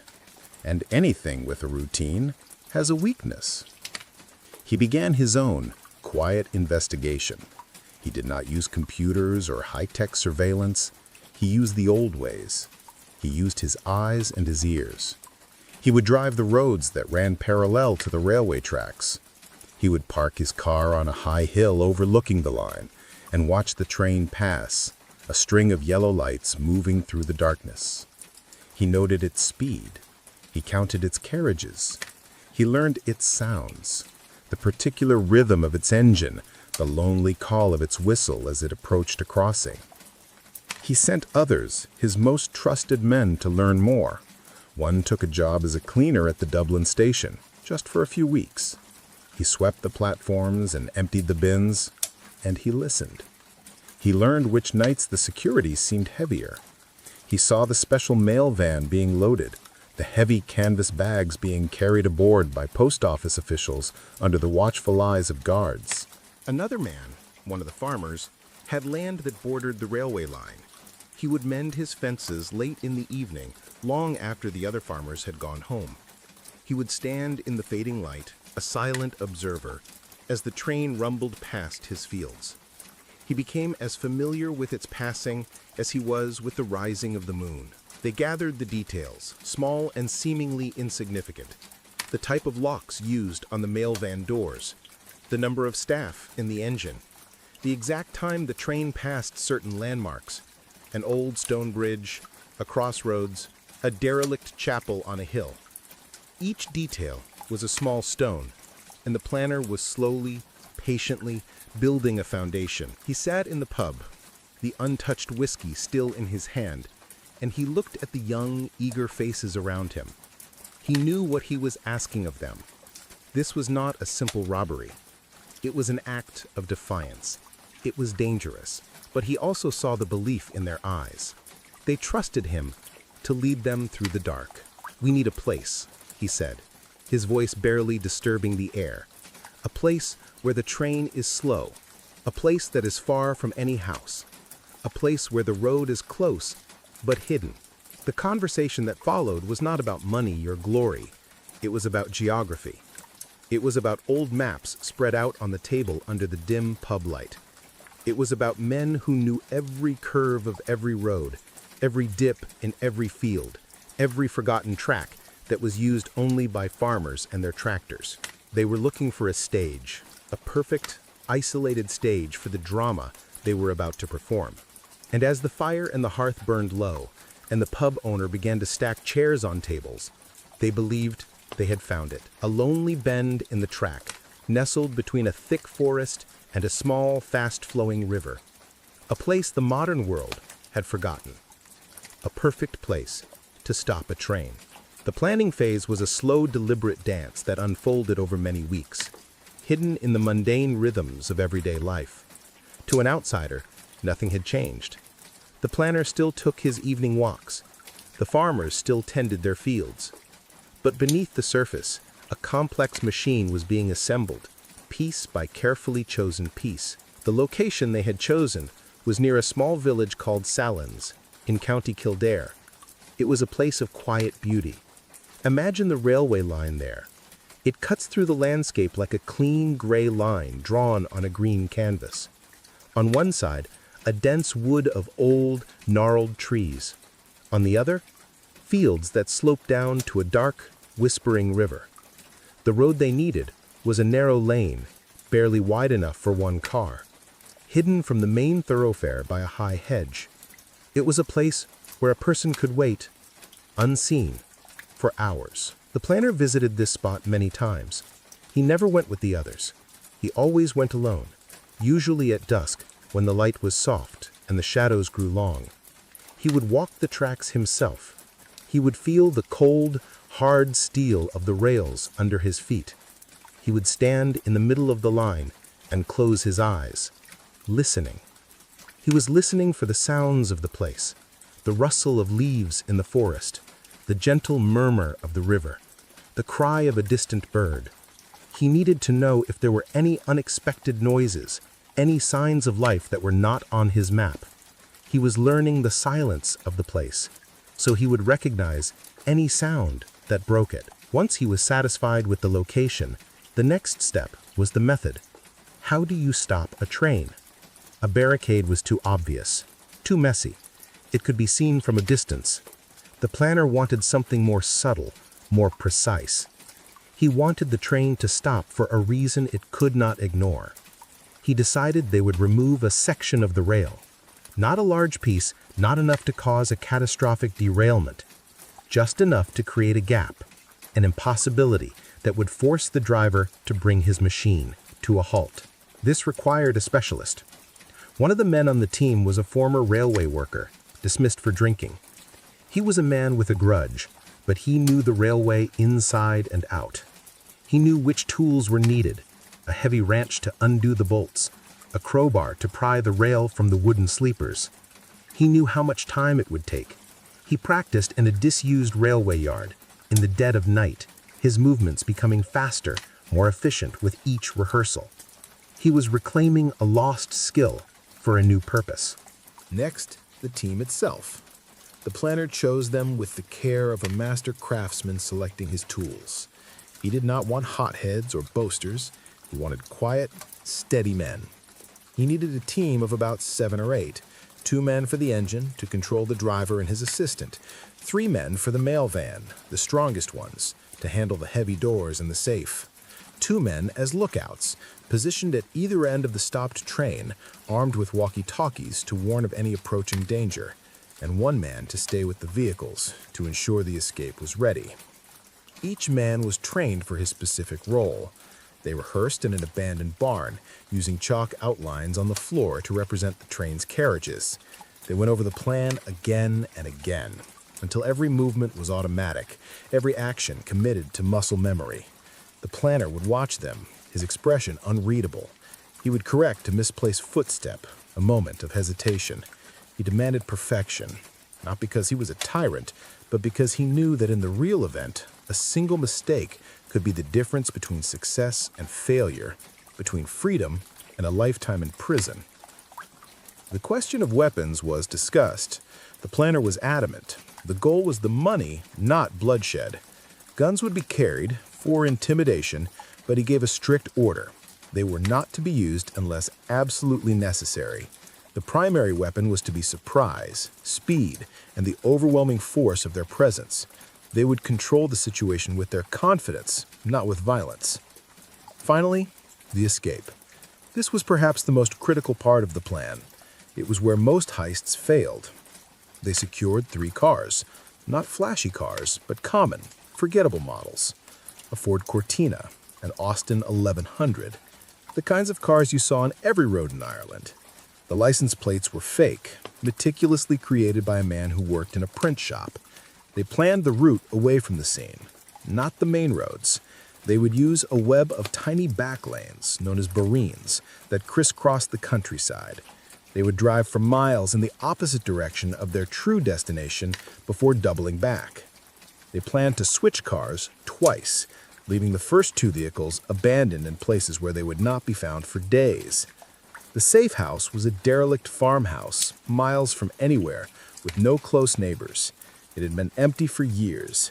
They brought in supplies, food, water, blankets, lamps, weeks in advance, a few items at a time, so as not to arouse suspicion. This would be where they would go immediately after the robbery, to count the money and to wait for the initial police activity to die down. The date was chosen, November 30th, a Tuesday, a night when, according to their source, a particularly large shipment of cash was being transported. A night when the moon would be just a sliver, offering little light. The machine was built. Every gear was in place. All that was left was to turn the key. In the final meeting, in the back room of the pub, the planner looked at each of his men. The air was thick with unspoken tension. "Tonight," he said, his voice a low calm in the storm of their nerves, "we do what we have practiced. No more, no less. We are quiet. We are fast. We are invisible. Remember the reason we are doing this, and remember to come home." And then they left, one by one, melting into the night, leaving the planner alone with his thoughts and the map of a plan that was about to become real. The night of November 30th, 1976, arrived on a wave of cold, damp air. A thin mist clung to the low-lying fields, blurring the edges of the world and swallowing sound. It was a perfect night for secrets. Let us slow down time now. Let us watch these events unfold not as a frantic rush, but as a series of quiet, deliberate moments. Imagine the team gathered, not in one place, but in pairs at different rendezvous points. The cars are waiting, engines cold. There is no loud talk, no nervous jokes. There is only the quiet clink of a tool bag, the soft rustle of dark clothing. The men wait for the signal, listening to the silence of the countryside. The planner is in one of the cars, a simple passenger. He does not need to give any more orders. His work is done. Now he is just an observer. The journey to the chosen spot near Salins is silent. The cars move along the narrow lanes, their headlights cutting tunnels through the darkness. They do not speed. They drive like ordinary people coming home from a late visit. They pass a solitary farmhouse, its windows dark. They cross an old stone bridge, the tires humming over the wet stone. They reach the location. The cars are parked deep in the lane, hidden behind the tall hedge, their engines and lights cut. The men get out. The air is cold enough to see their breath, which they try to control, making small, white clouds in the beam of a single, low-held flashlight. The 2 men tasked with the rail get to work immediately. They carry their tools, the heavy wrench, the crowbar, down the slight embankment to the tracks. The sound of their footsteps on the loose stones of the railway bed seems incredibly loud in the stillness. They work with practiced efficiency. The metallic groan of the bolts being loosened, the low thud of the wrench against the steel. It is hard, physical labor, performed in near darkness. After 15 minutes of tense, focused effort, a section of the rail is free. They slide it a few inches out of place, creating the crucial gap. Then they retreat, melting back into the shadows of the forest to wait. The lookouts take their positions, moving a few hundred yards down the track in each direction. They carry the walkie-talkies, checking them one last time with a quiet click and a whispered word. Their job is to be the eyes and ears, to provide the first warning if a car approaches on a distant road, or if another train is unexpectedly on the line. The rest of the team waits by the track, concealed in the tree line. The minutes stretch out, each one feeling like an hour. The cold begins to seep into their bones. The initial adrenaline gives way to a tense, patient waiting. This is the hardest part. The silence, the uncertainty. They can hear the river flowing nearby, a constant, indifferent sound. Then they hear it. At first, it is not a sound, but a feeling, a faint vibration in the rails, a low hum that travels through the earth itself. Then the sound comes, a distant rhythmic chugging, growing steadily louder, and finally, a single bright light appears far down the track, cutting through the mist. The Dublin mail train is coming. It is on time. On board the train, the driver, a man named Michael Keating, is at the controls. For him, this is just another Tuesday night. The journey is routine. He knows this stretch of track like the back of his hand. He sips from a flask of hot tea. The warmth of the engine cab is a comfort against the cold night outside. As the train rounds the gentle bend, his headlights sweep across the track ahead, and he sees it. A dark line, a break in the perfect parallel gleam of the rails. His mind takes a fraction of a second to understand what he is seeing. It is impossible, but it is there. His training takes over. He pulls a heavy lever, throwing his weight into it. The train's brakes engage with a deafening screech of metal on metal. Sparks fly from the wheels, a shower of orange against the dark green of the landscape. The carriages shudder and lurch behind him. The train, a massive, heavy beast, fights to come to a stop. It groans, it complains, but slowly, powerfully, its momentum bleeds away.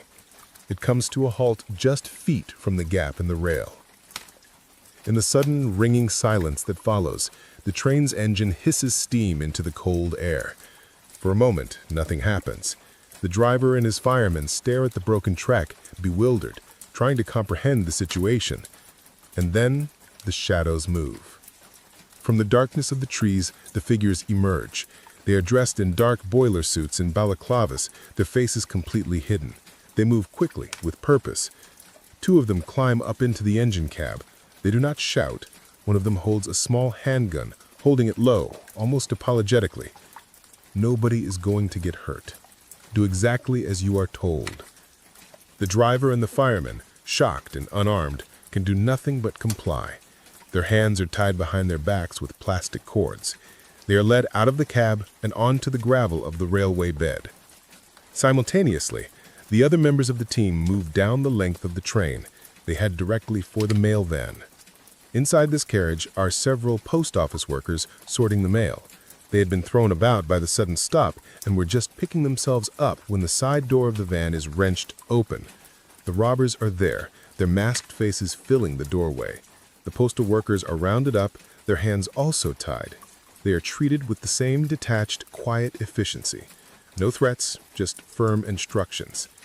All the train staff are gathered together in one of the passenger carriages. One of the robbers stays with them, a silent guard at the door.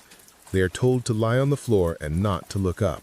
The main group now focuses on the prize, the mail van. Inside, they know, is a safe. Using crowbars, they force open the inner security door. It gives way with a splintering crack of wood and metal. They find the safe, a heavy, formidable steel box bolted to the floor of the carriage. This is the task for the technician, the former railway worker. He has not just practiced removing rails, he has studied this type of safe. He knows it cannot be opened with brute force alone. He has brought a special tool, an industrial drill with a hardened bit. The sound of the drill biting into the metal of the safe door is a high-pitched scream in the quiet night. It is a slow, painstaking process. Metal shavings fall to the floor. The smell of hot metal fills the air.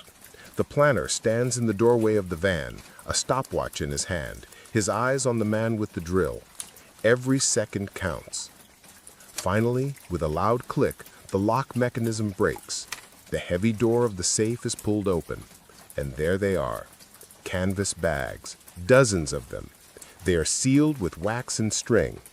The men do not waste time opening them. They know what is inside. They form a human chain, passing the heavy bags from the van, down the embankment, and up into the waiting cars hidden in the lane. The work is fast, disciplined, and almost completely silent, broken only by the grunts of effort as they lift the heavy sacks. Once the last bag is in the cars, the team prepares to leave. They do a quick sweep of the area, looking for any dropped tools or evidence. They give the train staff one final instruction. Count to 500, slowly. Do not get up before then. Then, as quietly as they arrived, they are gone. The cars start their engines, the sound muffled by the forest. They pull out of the lane and disappear into the labyrinth of country roads. Back on the tracks, the Dublin mail train sits in the darkness, a wounded creature, its light still on, steam still hissing from its engine. The night is silent once more, except for the murmur of the river and the sound of men lying on the floor of a carriage, beginning to count. The escape was a mirror image of the approach, silent, precise, and choreographed. The three cars did not travel together. They split up, taking different pre-planned routes, a tactic designed to confuse any potential pursuit. Imagine being in one of those cars. The seats are cold. The interior smells of damp upholstery and the faint metallic scent of the cash bags piled in the back and on the floor. The men do not speak. The driver's eyes are focused intently on the narrow, winding road ahead, his knuckles white on the steering wheel. The car's suspension groans as it navigates the potholes and sharp turns of the country lanes. The only sounds are the hum of the engine and the soft shifting of the heavy bags with every turn. The men are no longer the confident, intimidating figures they were on the railway line. The masks are off. They are just men in a car, their faces pale in the dim glow of the dashboard lights. The adrenaline is still coursing through them, but it is mixed with a new feeling, the heavy weight of what they have just done. They are carrying a fortune, but they are also carrying a crime that will change their lives forever. After about 20 minutes of driving through this maze of back roads, the first car pulls into a designated spot, a gateway leading into a muddy field. The men get out quickly, transferring the bags of money into one of the other vehicles. They wipe down the steering wheel and door handles of the abandoned car with a cloth. Then they get into the second car and drive away, leaving the first vehicle empty and silent under the stars. This process is repeated miles later, with the second car being left in a dense patch of forest, well away from any road. Now all the men and all the money are in the final vehicle, a nondescript van. They proceed towards the safe house. This is the most dangerous part of the journey. They are now on slightly larger roads, and they might encounter another vehicle or even a police patrol on a routine round. Every pair of headlights that appears in the distance causes a spike of anxiety. But the roads are empty. The country is asleep. They arrive at the derelict farmhouse. It stands alone on a small hill, a dark silhouette against the faintly glowing sky. The van is driven around the deck and into a dilapidated barn, where it will be hidden from view. Inside the farmhouse, the air is cold and musty. It smells of damp stone and decay. They have brought battery-powered lamps, which cast a weak yellow light on the dusty floor and peeling wallpaper. The first thing they do is not to celebrate, but to listen. They stand in the main room, in complete silence, listening to a small radio one of them has brought. They tune it to the national news frequency, waiting. They need to know when the alarm has been raised. For now, there is nothing, just music and the calm voice of a late-night announcer. It is only then that they turn their attention to the bags. They use a knife to slit the wax seals and cut the strings. They empty the first bag onto a dusty wooden table. Bundles of banknotes, held together with paper bands, spill out. They are mostly old, worn notes, 5s, 10s, 20s. It is not the crisp, clean cash they might have imagined. It is the real, working money of a country. They begin to count. It is a slow, laborious task. Their hands, more used to farm tools and steering wheels, are clumsy with the thin paper.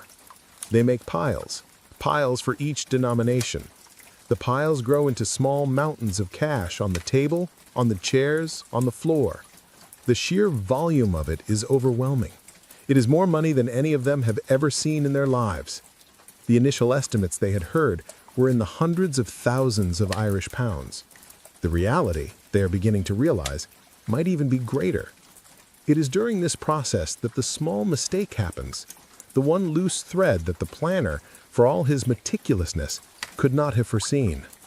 A young member of the crew, we will call him Kieran, is overcome by the moment. He has never been involved in anything like this before. He is dizzy with the success, the sheer audacity of it all.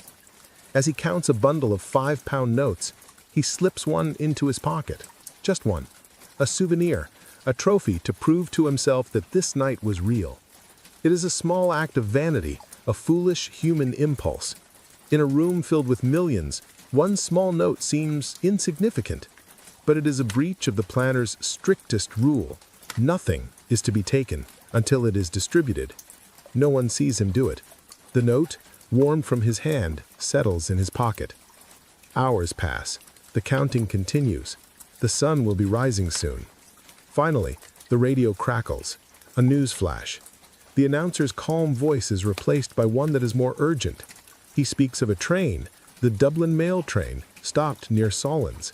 He speaks of a robbery. The details are still scarce, but the story is out. The world is waking up to what they have done. The men in the farmhouse fall silent, their work forgotten for a moment. They look at each other across the piles of money. The invisible wall of the night has been breached. The hunt has begun. The first light of dawn is cold and gray, and it reveals a scene of quiet chaos. The Dublin mail train stands silent on the tracks, shrouded in mist. The Gardaí, the Irish police, have arrived. Cars are parked haphazardly on the narrow lane. Men in heavy coats walk the tracks, their breath pluming in the air. The investigation begins with the testimony of the train's crew. The driver, Michael Keating, and the others are shaken, but clear in their accounts. They describe the masked men, their quiet efficiency, their calm voices. They emphasize that there was no unnecessary violence. This was not the work of common thugs. This was organized, professional. A lead detective, a veteran named Superintendent Malone, takes charge of the scene. He is a patient man, much like the planner, with a deep understanding of the rural landscape and the people who inhabit it. He walks the scene slowly, his eyes missing nothing. He sees the precision of the removed rail. He notes the lack of any real damage to the train. He examines the mail van, the expertly drilled safe. He knows he is not hunting ordinary criminals. The military-style precision points in one direction, a paramilitary group. Forensic teams get to work, but the robbers have been careful. They wore gloves, they left no fingerprints, they left no tools behind. The ground is a muddy mess of footprints from the Gardaí and the railway workers who have now arrived. The scene is contaminated. Malone knows that physical evidence will be hard to find.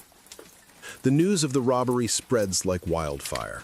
The amount of money stolen is staggering. Initial reports are confused, but soon a figure begins to emerge from the banks and the post office. Over 1 million Irish pounds. In 1976, this is an astronomical sum, one of the largest cash heists in the history of the state. The newspapers call it the Great Train Robbery and Ireland's Lost Millions. The pressure on the Gardaí is immense. Superintendent Malone sets up a major incident room. His team begins the painstaking work of any major investigation. They check for stolen cars that match the descriptions given by the train crew. They begin to discreetly question known paramilitary sympathizers in the area. They put out alerts to all banks, asking them to be on the lookout for large cash deposits. But the robbers have vanished. The money has vanished. There are no immediate leads. The abandoned cars are eventually found, days later, but they have been wiped clean of any evidence and offer no clues as to the robbers' identities or destination. The investigation feels like it is hitting a brick wall, but Malone is patient. He knows that in a crime this large, involving this many people, someone, somewhere, will make a mistake. Someone will talk. Someone will spend money they shouldn't have. He believes that the loose thread is out there. He just has to wait for it to appear. Weeks go by. The story remains front-page news, but the police have little to report. The robbers in the safe house have long since dispersed. The money was divided. A large portion went directly to the cause, moved through a hidden network and likely smuggled out of the country to be used for buying arms. The rest was distributed among the men who took part. They were given strict instructions by the planner. Do not change your lifestyle. Do not buy new things. Put the money away. Bury it. Wait. Wait for years if you have to. Let it cool. Most of the men follow these instructions to the letter. They go back to their farms, their jobs. They live their lives exactly as they did before, but now with a heavy secret buried in their back gardens or hidden under their floorboards. But Kieran, the young man who took the souvenir banknote, finds the waiting difficult. The knowledge of his wealth, small as his share is compared to the total, burns in his pocket. He is young and he wants to enjoy the fruits of his daring. The single £5 note he stole for himself feels like a key to a new life. About a month after the robbery, in the run-up to Christmas, Kieran walks into his local pub. It is a busy night. The pub is warm and full of festive cheer. He orders a pint and a whiskey. When it comes time to pay, he reaches into his pocket and pulls out the £5 note, the one from the train. He smooths it on the bar. It is a little worn, a little soft to the touch. The barman takes it without a second glance and gives Kieran his change. It is a tiny, insignificant transaction, but it is the mistake Superintendent Malone has been waiting for. The barman, at the end of the night, deposits his earnings at the local bank. The bank, following the instructions issued by the Gardaí, has been setting aside all old £5 notes from this period. The serial numbers of the stolen money were not fully known, as they were used notes, but the police had a general idea of the batches involved. The note from the pub is sent along with thousands of others to a central counting house in Dublin. There, a clerk, performing a tedious routine check, finds a match. The serial number on Kieran's £5 note is on the list of stolen money from the mail train. It is the first tangible piece of evidence the police have had in weeks. The thread has appeared. Malone's team traces the note back, from the central bank to the local bank, from the local bank to the pub. They interview the barman. He remembers the night. He remembers the crowd. He cannot remember who gave him that specific note. But the police now have a location, a geographical point. They know that one of the robbers, or someone close to them, was in that pub on that night. The focus of the investigation narrows dramatically. They begin a campaign of subtle, intense surveillance in and around Kieran's town. They put informants in the pubs. They listen to local gossip. They watch for anyone who is suddenly spending more money than they should. Kieran, feeling confident after his first small act of rebellion, makes another mistake. He buys a new car. Not a flashy sports car, but a brand new Ford Escort. Far nicer than the old, battered car he used to drive. He pays for it in cash. In a small town, a purchase like that does not go unnoticed. Word gets back to the Gardaí. They now have a name. They begin to watch Kieran. They follow him. They look into his background. They find he has loose connections to known paramilitary sympathizers. The pieces start to fit together. He is their man. But they know he is not the leader. He is just a foot soldier. They do not arrest him. Not yet. They want the whole network. They want the planner. The aftermath of the Dublin mail train robbery was not a swift resolution, but a slow, quiet unraveling that stretched on for years. The discovery of the spent banknote and Kieran's ill-advised car purchase gave the Gardaí the opening they desperately needed.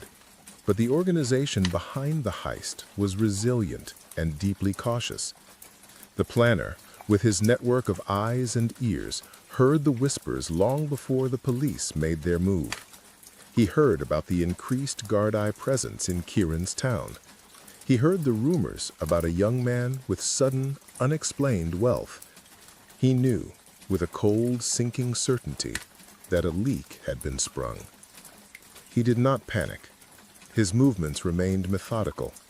He sent a trusted associate, a man with no connection to the robbery, to observe. The report that came back confirmed his fears. Kieran was being watched. The police were closing in. A quiet meeting was arranged, not in a pub, but on a windswept hill overlooking a misty lake. The planner met with Kieran. The young man was initially boastful, proud of his new car, dismissive of the danger, but the planner's quiet, intense gaze slowly eroded his confidence. He asked Kieran about the money. He asked him if he had spent any. Kieran lied at first, but the lie crumbled under the weight of the planner's silence. He confessed to the £5 note, to the car. There was no anger from the planner, only a deep, weary disappointment. He explained to Kieran, in low, simple terms, the gravity of his mistake.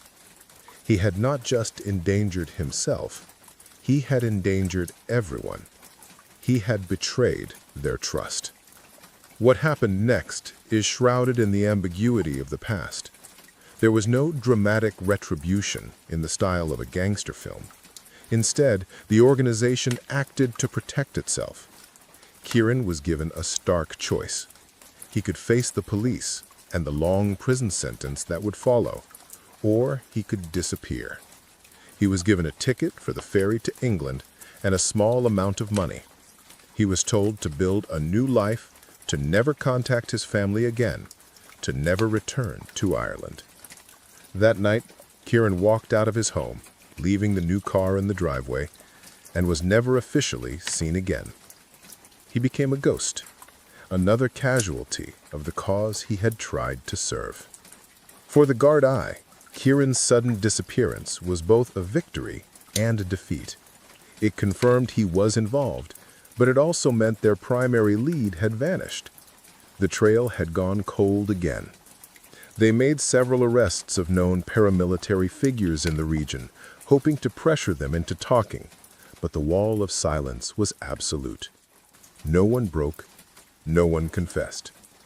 Superintendent Maloney knew he was close, but the central figures, the architects of the plan, remained tantalizingly out of reach. He suspected who they might be, but suspicion was not evidence. He could never build a strong enough case to bring the planner to trial for the robbery. And what of the money? The lost millions. Most of it was never recovered. It flowed into the secret rivers of the paramilitary movement, funding its operations for years to come. It became phantom money, untraceable, a ghost in the financial system. The men who had taken part in the heist lived the rest of their lives looking over their shoulders. Some may have eventually used their share, slowly and carefully, to buy a small piece of land or to set their children up in business. Others, terrified of being caught, may have left it buried in the cold Irish earth, a treasure that brought them nothing but fear. The Dublin mail train robbery became a part of Irish folklore, a story told in pubs on rainy nights. It was a tale of audacity, of military precision, and of a fortune that appeared and vanished in a single night. It represented a moment in time when a small group of determined men, driven by their beliefs, brought the machinery of the state to a standstill on a dark and lonely railway line. The planner was never caught. He too faded back into the landscape. He may have continued his work for the cause, or he may have retired, living out his days as a quiet, unremarkable man in a small town. He would have carried the weight of the robbery with him always. Not the guilt of the act itself, but the burden of the secrets, the memory of the young man he had to send away, and the knowledge that even the most perfect plan is vulnerable to a single, simple human flaw. The heist was a success in its execution, but its aftermath was a long, slow echo of loss and paranoia, a testament to the fact that some treasures are too heavy to carry.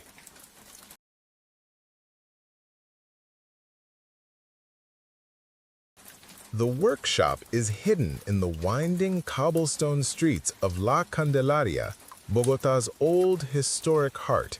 It doesn't have a sign.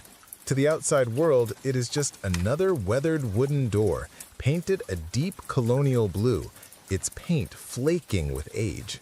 The place smells of cold metal, machine oil, and the faint, sweet scent of sawdust. It is a locksmith shop, a cerrajía, but the locks Benjamin works on are not for doors. They're for systems, for routines, for the quiet, predictable rhythm of a city's security.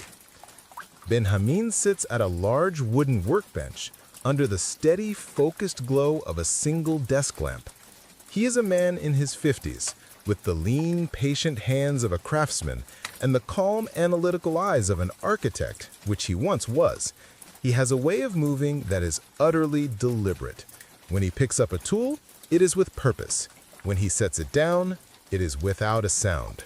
The world outside is a chaos of noise and color, but in this room, there is only order, precision, silence. He is not alone. Leaning against a wall, his arms crossed, is Mateo. Mateo is the opposite of Benjamin. Where Benjamin is all quiet calculation, Mateo is coiled energy. He is younger, stronger, a man of the streets who understands people the way Benjamin understands blueprints. He is Benjamin's lieutenant, his translator to the world of men who do not think in angles and schematics. He is the one who finds the crew, who enforces the discipline. He trusts Benjamin's mind implicitly, even when he doesn't fully understand it. Tonight, a new idea fills the quiet space between them. It's an idea that has been growing for over a year, nurtured in silence, watered with endless observation. The idea came from a flaw, not a crack in a wall, but a crack in time, a forgotten history. Benjamin unrolls a large, brittle map on the workbench. It's not a modern map of the city. It's an old one, showing the aqueduct and drainage systems built decades, even centuries ago. A hidden city beneath the city. Here, Benjamin says, his voice a low murmur. He points with a long, slender finger to a spot on the map. This old water channel passes directly beneath the bank. They built the new foundation on top of it. They filled parts of it with concrete, but they didn't erase it. They just forgot it was there. Mateo leans in, his brow furrowed. He sees lines on a page. Benjamin sees a doorway. He has spent months confirming this, months walking the streets above, feeling the vibrations through the soles of his shoes, timing the flow of water after a heavy rain. He has studied geological surveys and original construction plans sourced from dusty city archives.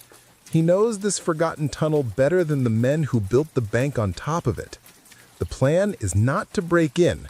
It is to rise up, to emerge from the earth itself into the heart of the most secure building in the country.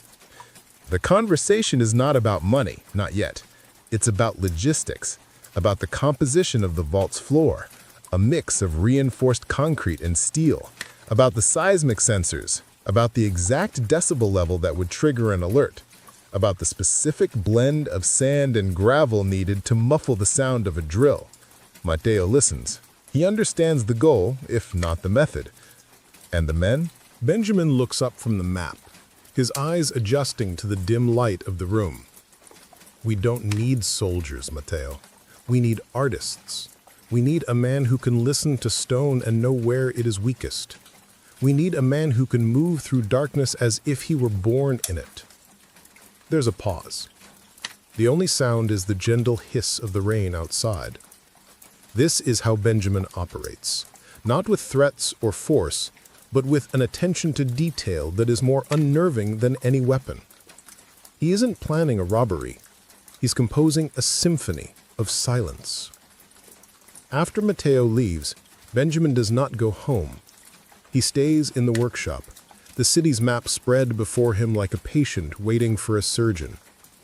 He walks over to a corner of the room where a scale model sits, built with painstaking precision. It's a model of the bank's vault and the tunnels beneath it. He has been building it for months. He traces the planned route with his finger, a slow, deliberate journey through wood and plaster. He knows he is being watched, not by the police, not yet, but by the city itself, by the universe. When you plan to steal from the heart of a nation, you create a ripple in the fabric of things. You become a focal point of immense pressure. He can feel it in the stillness of the room. A car that idles for a moment too long down the street, a shadow that flickers in the periphery.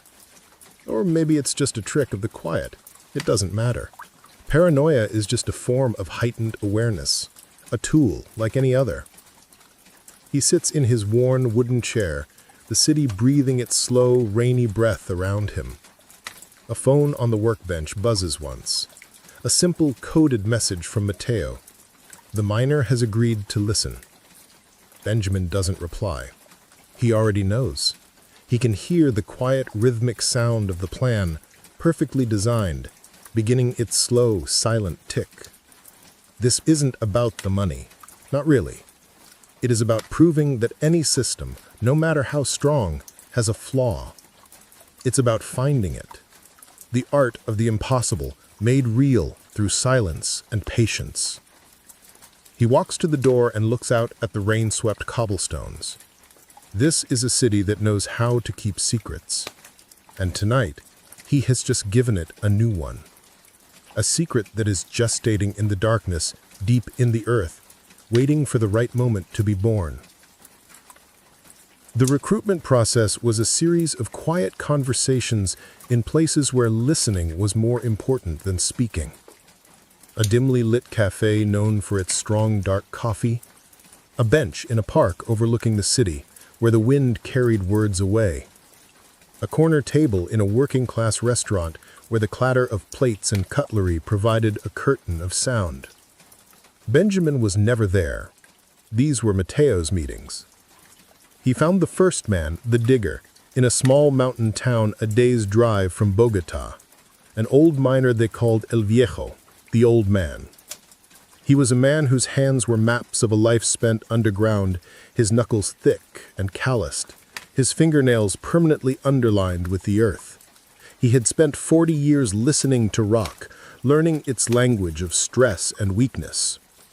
When Matteo explained the job, El Viejo didn't speak for a long time.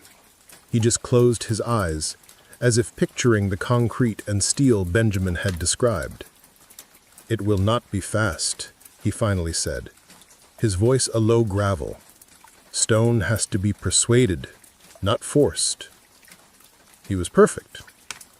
The second was a young man from the city's sprawling southern slums, a wiry, agile youth known as El Gato, the cat. He was a master of movement, a creature of rooftops and shadows. His job would be surveillance, to watch, to spend weeks becoming part of the scenery around the bank, learning the unwritten rules, the subtle shifts in routine that no security camera could ever capture. He had the kind of eyes that saw everything, and the kind of presence that registered nowhere. And so the team was assembled, a small, disciplined crew of specialists. They never met all at once. They knew each other only by their chosen nicknames. Their training ground was the workshop in La Candelaria. Benjamin had them practice in darkness, learning to use their custom-made and sound-dampened tools by feel alone. He had El Viejo drill through blocks of concrete he had specially prepared, measuring the decibels with a sensitive microphone, coaching him on the angle, the pressure, the rhythm that produced the quietest result. It was a slow, meditative process. Meanwhile, a different kind of man was also watching the city. Inspector Rojas of the National Police. He was a man who seemed out of place in the modernizing world of 1994. He wore a slightly rumpled suit, disliked computers, and believed that the best clues were found not in forensics labs, but in the silences between words, in the things people chose not to say. He was patient, methodical, and deeply intuitive. He was working on a series of unrelated art forgeries, a case that required him to spend hours in museums studying the brushstrokes of old masters. He was learning to spot the tiny, almost invisible signs of a fake, an anachronism in the paint, a hesitation in the line, a flaw in a perfect system. He didn't know it, but he was training for Benjamin. One evening, Rojas was sitting in his small, cluttered office, looking at a photograph of a forged painting. Something felt wrong, but he couldn't place it. He was distracted by a feeling he couldn't shake, a sense of a low-level hum of wrongness in the city. It was like a single note played slightly out of tune in a vast orchestra. He dismissed it as fatigue, but the feeling lingered. The plan nearly came undone before it even began. The crew had started their preliminary work on the tunnel, reinforcing a section far from the bank to test their methods. El Gato, the lookout, was posted above. He was disguised as a street vendor, selling cigarettes and candy from a small wooden cart. One night, a police patrol car, its tires hissing on the wet street, deviated from its normal route. It pulled over just yards from the manhole cover they were using as an entrance. El Gato's heart hammered against his ribs, but his expression remained one of perfect boredom. He lit a cigarette, the tiny flare of the match illuminating his calm face. He started a casual conversation with the officers, offering them coffee, complaining about the rain. He held them there for 10 critical minutes, a shield of mundane chatter, while the men below froze in the darkness, not daring to breathe. The officers eventually drove on, unaware of the secret world just inches beneath their feet. The message was clear. They had to be more than careful. They had to be ghosts. Benjamin received the news of the near miss without emotion. He simply adjusted the timeline. He pushed the date of the heist back by a month. Patience is a weapon, he told Mateo in the quiet of the workshop. Our greatest advantage is that we are not in a hurry. The bank is not going anywhere. He returned to his rituals, to the cafe across from the bank, where he was now a familiar, forgettable face. He would sit for hours with a single cup of coffee, reading a book on architecture. But he wasn't reading. He was observing. He noticed a new security guard on the night shift, one who walked his patrol route 17 seconds faster than the man he replaced. He noticed a flicker in one of the external security lights, one that took 2 days to get fixed. He gathered these tiny, useless details like grains of sand, building a mountain of knowledge. He was also watching Inspector Rojas. He had identified him as the only mind in the police force that might pose a threat. He learned Rojas's habits, the small restaurant where he ate lunch, the park bench where he sometimes sat, thinking. He wasn't planning to harm him. He was simply studying the mind of his opponent, understanding his rhythms, his methods. He was adding the inspector to his blueprint, another variable to be calculated and controlled. Back in the workshop, Benjamin held up a drill bit. It was wrapped in layers of felt and leather, its tips specially forged to grind rather than ship. "This is our voice," he told the crew, his voice barely a whisper, "and it must never speak louder than the rain." He looked at the faces in the dim light.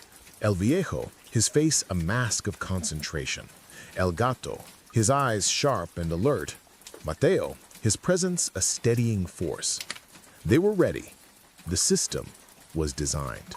The pieces were in place. The long, silent overture was over. The symphony was about to begin.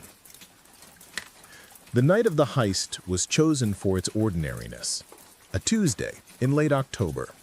A night of steady, monotonous rain. A night when the city would be wrapped in a gray blanket, its residents settled in their homes, the streets given over to the hiss of tires on wet pavement. It was a night designed to be forgotten. The operation began not with a rush of adrenaline, but with a profound sense of calm. The crew gathered at a prearranged point, an abandoned construction site several blocks from the bank. From there, they descended, one by one, into the manhole, into the dark, damp veins of the city. The air below was cool and thick with the smell of earth and old forgotten water.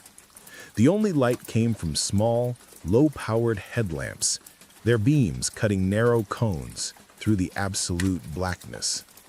El Viejo led the way. He moved with a slow, sure-footed grace, his hand occasionally brushing against the curved brick walls of the tunnel, reading them like a blind man reads a familiar face. They moved for what felt like miles, their soft-soled boots making almost no sound on the damp floor. The only sound was the gentle, rhythmic drip of water from somewhere up ahead. Above ground, the city slept. El Gato was in position, huddled in the darkened doorway of a closed shop across the street from the bank. He was invisible, another shadow among shadows. His job was to watch for any deviation from the norm, any sign of unexpected activity. He had a small coded pager. If there was trouble, he would send a single, silent signal. But the streets were empty, washed clean by the rain. Far away in his apartment, Benjamin sat in his usual chair, a map of the tunnel system spread on the table before him. He was not there with his crew, but his mind was. He had choreographed every movement, every action. He pictured them now, moving through the darkness, a quiet, inexorable force. He was like a conductor leading a silent orchestra, feeling the rhythm of the piece from a great distance. At the same time, Inspector Rojas was at his desk, unable to shake the feeling of disquiet that had been nagging him for weeks. He had finally found the flaw in the forged painting. The artist had used a pigment, a particular shade of blue, that had not been invented until 50 years after the painting was supposedly created. A tiny, invisible mistake that unraveled the whole illusion. The discovery pleased him, but it did not soothe him. The feeling of a different, larger wrongness remained. He stared out his window at the rain-slicked city, feeling like he was the only person awake, listening for a sound he couldn't name.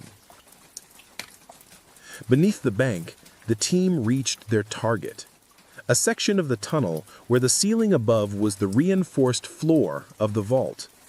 This was where the hardest work began. El Viejo produced his tools, the custom-made drill, its motor muffled, its bit designed for quiet abrasion. He placed his hand on the concrete, closing his eyes, listening. Then he began. The sound was not a roar, but a low, grinding hum, a sound like the earth turning in its sleep.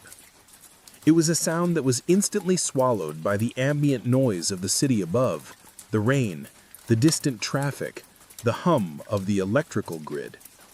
They worked in shifts, drilling for 20 minutes, then stopping for 10, listening, letting the equipment cool. They collected the concrete dust in sealed bags, leaving no trace. Hours bled into one another. It was slow, painstaking, meditative work. A prayer to the God of patience. Finally, with a soft crunch that was more felt than heard, the drill bit broke through. A tiny pinprick of manufactured air in this world of ancient earth. They had breached the first layer. The process was repeated again and again, carefully, slowly, widening the hole. They worked through the layers of concrete and steel rebar, using small, silent cutting tools for the metal. The moment they broke through into the vault itself was one of profound, anticlimactic silence. A small, perfectly circular hole just large enough for a man to squeeze through appeared in the floor. No alarms rang. No sirens wailed. The world above continued its slumber. One by one, they slipped through the opening, entering the still, climate-controlled air of the vault. It was a cathedral of wealth, filled with rows upon rows of safety deposit boxes. But they were not there to ransack the place. Benjamin's plan was, as always, precise. He had targeted a specific set of boxes belonging to individuals he knew would be reluctant to report the full extent of their losses. The undeclared wealth of the city's powerful elite. It was a theft, but it was also a message. They worked with small, specialized tools, opening the boxes with the quiet clicks of a master locksmith. They emptied the contents, cash, jewels, bearer bonds, into canvas bags. They also found something unexpected. A collection of pre-Columbian gold artifacts, small, heavy figures that seemed to hum with the energy of a lost world. An unregistered, priceless treasure, a bonus Benjamin had not anticipated. After the bags were filled, they slipped back down into the tunnel one by one. They sealed the hole from below with a pre-made plug of concrete and steel, camouflaging it with dust and debris. To a casual observer, the floor of the vault would look untouched. Their escape was the reverse of their entry, a slow, deliberate retreat through the city's dark veins. They did not rush. They did not celebrate. They were craftsmen finishing a job. As the first gray light of dawn began to seep into the sky, they emerged from a different manhole, miles from the bank, melting into the early morning bustle of a city just beginning to awaken. They split up, each man going his own way, their heavy bags hidden, their faces unremarkable. The silent infiltration was complete. The ghost had passed through the wall. The discovery was not made for 2 days. The bank opened, business was conducted, guards made their rounds. The sealed vault offered no hint of the violation within. The perfection of the entry was matched by the perfection of the exit. It was a customer arriving to access his safety deposit box for a private transaction who first raised the alarm. He found his box empty. Confusion turned to quiet panic. The bank managers sealed the vault and began a discreet internal audit. Box after box was found empty, but there was no sign of entry. The door was secure. The alarms had no record of being triggered. It was impossible. It was as if the contents had simply ceased to exist. Inspector Rojas was called in. He walked into the cold, sterile environment of the vault and felt a strange sense of familiarity. This was not a crime of passion or brute force. This was a crime of intellect, of patience. It was a forgery, a perfect illusion. The other detectives were stumped, looking for tripped wires and broken locks. Rojas ignored them. He got on his hands and knees and began to examine the floor, inch by painstaking inch. He ran his fingers over the concrete, feeling for imperfections. And then he found it. A faint, almost invisible circular outline. A patch of floor where the dust had settled in a slightly different pattern. It was the pigment, the anachronism, the tiny flaw in the masterpiece. He knew, with a certainty that settled deep in his bones, how they had done it. They hadn't come through the doors. They had come from below. The investigation that followed was the largest in the country's history. Police divers and engineers explored the city's labyrinthine tunnel system. They found the entry point. They found signs of the work. But they found no tools, no fingerprints, no clues that led to a specific person. The crew had been as clean as ghosts. The public was fascinated. The media dubbed it El Robo del Siglo, the robbery of the century. It was a crime that captured the imagination. It was audacious, brilliant, and completely nonviolent. In a country weary of conflict, a heist executed with the precision of a watchmaker was a strange and welcome kind of legend. Benjamin and his crew laid low. The money, a staggering sum of 24 billion pesos, about 30 million US dollars at the time, was slowly and carefully laundered through a series of front businesses Mateo had established years earlier. For months, they lived quiet, unassuming lives. The plan had worked perfectly. But Benjamin knew that the most dangerous part of any plan is the aftermath, the human element. The quiet discipline of the heist gives way to the loud, messy reality of newfound wealth. And that is where the first thread began to unravel. It was Chucho, a young, cocky associate Mateo had used for the money laundering, not part of the core heist crew, but a necessary link in the chain. He had been warned, like everyone else, to make no changes to his lifestyle, to disappear into the background. But the money burned a hole in his pocket. He bought a new, top-of-the-line motorcycle, a flashy, imported machine that gleamed under the Bogotá sun. He started spending lavishly in bars, telling embellished stories to impress women, hinting at a sudden, mysterious windfall. The whispers started, small currents of gossip in the city's underworld, and whispers, Benjamin knew, always found their way to ears like Inspector Rojas's. Rojas heard them. He began a quiet surveillance of Chucho. He saw the motorcycle. He saw the expensive clothes. He saw the careless arrogance of a young man who believed he was invincible. He didn't arrest him. He just watched, patiently, knowing that a loose thread like Chucho would eventually lead him back to the entire tapestry. Benjamin learned of Chucho's recklessness from Mateo. He received the news in the quiet of his workshop, and his face was a mask of cold disappointment. It was not anger. It was the feeling of a master architect seeing a flawless design compromised by a single, cheap, faulty material. "He is a risk," Benjamin said, his voice flat. "A risk we cannot afford." Mateo understood. There was no debate. The integrity of the system was paramount. A few nights later, Chucho left a bar, drunk and laughing. He got on his new motorcycle. He never made it home. His motorcycle was found crashed on a quiet mountain road outside the city. It was ruled an accident, a tragic consequence of drinking and driving. But Inspector Rojas didn't believe in accidents, not with men like Chucho. He knew it was a message, a house cleaning. He knew he was no longer just investigating a robbery. He was hunting a phantom, a precise and ruthless intelligence who was now erasing his own tracks. The silent heist was beginning to find its voice, and it was speaking in the language of violence. The legend was starting to grow a darker, more sinister shadow. The rain that year seemed to never end, washing over Bogotá in endless gray waves. In the quiet workshop in La Candelaria, the atmosphere had changed. The satisfaction of the perfect crime had evaporated, replaced by a cold, tense vigilance. The disappearance of Chucho had been a necessity, but it had introduced a new element into Benjamin's perfect equation: fear. The remaining members of the crew could feel it. The money, which was supposed to be their liberation, now felt like a cage. They had their shares, but they couldn't spend it. They were trapped in their old lives, constantly looking over their shoulders, wondering who the next liability might be. The trust that had bound them together in the darkness of the tunnel was fraying in the harsh light of day. Benjamin became more reclusive than ever. He rarely left the workshop.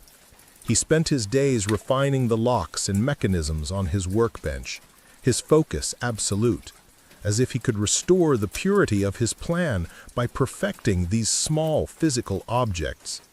But he was also listening to the city's whispers, to the subtle shifts in the underworld, and he was watching Mateo. He saw a new hardness in his friend's eyes, the quiet burden of the work he was now required to do, the cleanup. Inspector Rojas was relentless. Chucho's accident had given him a focus. He began to quietly investigate the young man's known associates. It was slow, painstaking work. He sat for hours in smoky bars, not asking questions, just listening. He learned about another man, a low-level accountant who had helped Chucho, who had suddenly paid off all his debts in cash. A week later, that accountant vanished. He went out to buy bread one morning and simply never returned. Rojas now had a pattern. He knew he wasn't just chasing ghosts, he was following a trail of them. He began to build a chart in his office, a web of connections. In the center, he drew a blank space, a question mark, the architect, the mind behind it all. The final break came from an unexpected place, the wife of the vanished accountant. For months she had been silent, terrified, but grief and anger eventually eroded her fear.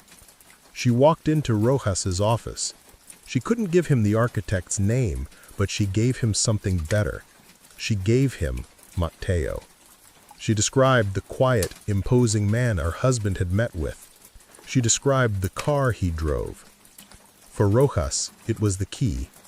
He now had a face, a name to connect to the whispers and the disappearances. He put all his resources into tracking Mateo. He followed him for weeks, patiently, learning his routines. He watched him visit the quiet workshop with the faded blue door in La Candelaria. He didn't raid the place. That wasn't his style. He just watched and waited. One evening, Mateo left the workshop and drove to a secluded spot in the hills overlooking the city. Rojas and his team followed at a distance. They watched as Mateo met with another man, El Viejo, the old miner. They saw them argue. They saw money exchange hands. And then they saw Mateo leave, alone. El Viejo was never seen again. That was enough. The next morning, as Benjamin sat at his workbench, the quiet of his sanctuary was broken by a firm, polite knock on the blue door. Not the aggressive banging of a police raid, just a knock. Benjamin knew who it was before he opened it. Inspector Rojas stood on the cobblestones, his rumpled suit damp from the morning mist. He was alone. He looked past Benjamin into the workshop, at the intricate tools, the maps, the scale model. His eyes showed not triumph, but a kind of weary, professional respect. "The flaw in your plan," Rojas said, his voice quiet, "was that you had to use people." Benjamin didn't respond. He simply looked at the old detective, a silent acknowledgement passing between the two masters of their respective crafts. The architect, and the man who had finally learned to read his blueprints. The trial was a sensation, but it was also a disappointment for the public. Benjamin and Mateo were convicted, but not for the great bank heist. There was no direct evidence linking them to the tunnel or the vault. They were convicted for the disappearances, the brutal cleanup that followed. The robbery of the century remained, officially, unsolved. Benjamin accepted his fate with the same quiet stoicism with which he had planned the heist. He was sentenced to life in prison. He never spoke of the robbery, never revealed where the bulk of the money was hidden. The secret of the vanished billions was locked away behind his calm, intelligent eyes. Mateo also received a long sentence, his loyalty to Benjamin absolute to the very end. The money was never recovered. It became a ghost, a legend, whispered across Colombia. Some say it's still out there, buried in the mountains, or integrated so perfectly into the economy that it is now indistinguishable from legitimate wealth.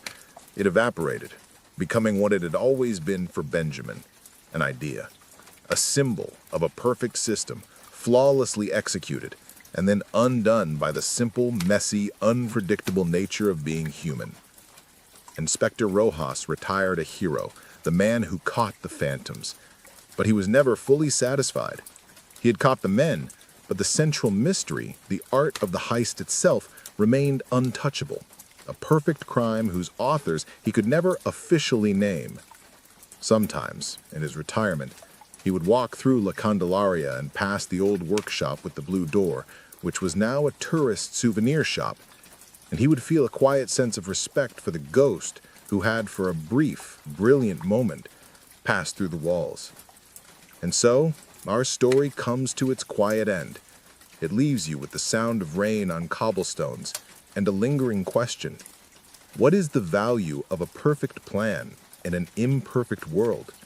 For Benjamin, the answer was found in a prison cell, where he finally had all the time in the world to contemplate the elegant, beautiful, and ultimately flawed design of it all. Now, wherever you are, Let the story fade. Let the details dissolve into the quiet of your room. The heist is over. The investigation is closed. The ghosts of Bogotá have found their rest. Imagine the deep, silent tunnels beneath the sleeping city. They are empty now, carrying only water and forgotten histories. Feel yourself drifting down into that quiet, into that stillness. There are no plans to make tonight, no flaws to find, no threads to unravel. Your only job is to let go. Let your breathing be slow and deep, like the city's own gentle rhythm in the dead of night. Let your thoughts become like the fine mountain mist, soft and indistinct. You are safe. You are at peace. The silence that follows the story is yours to keep. It is a soft blanket, a quiet space for rest. Sleep now. Dream deeply. I will see you in the next one.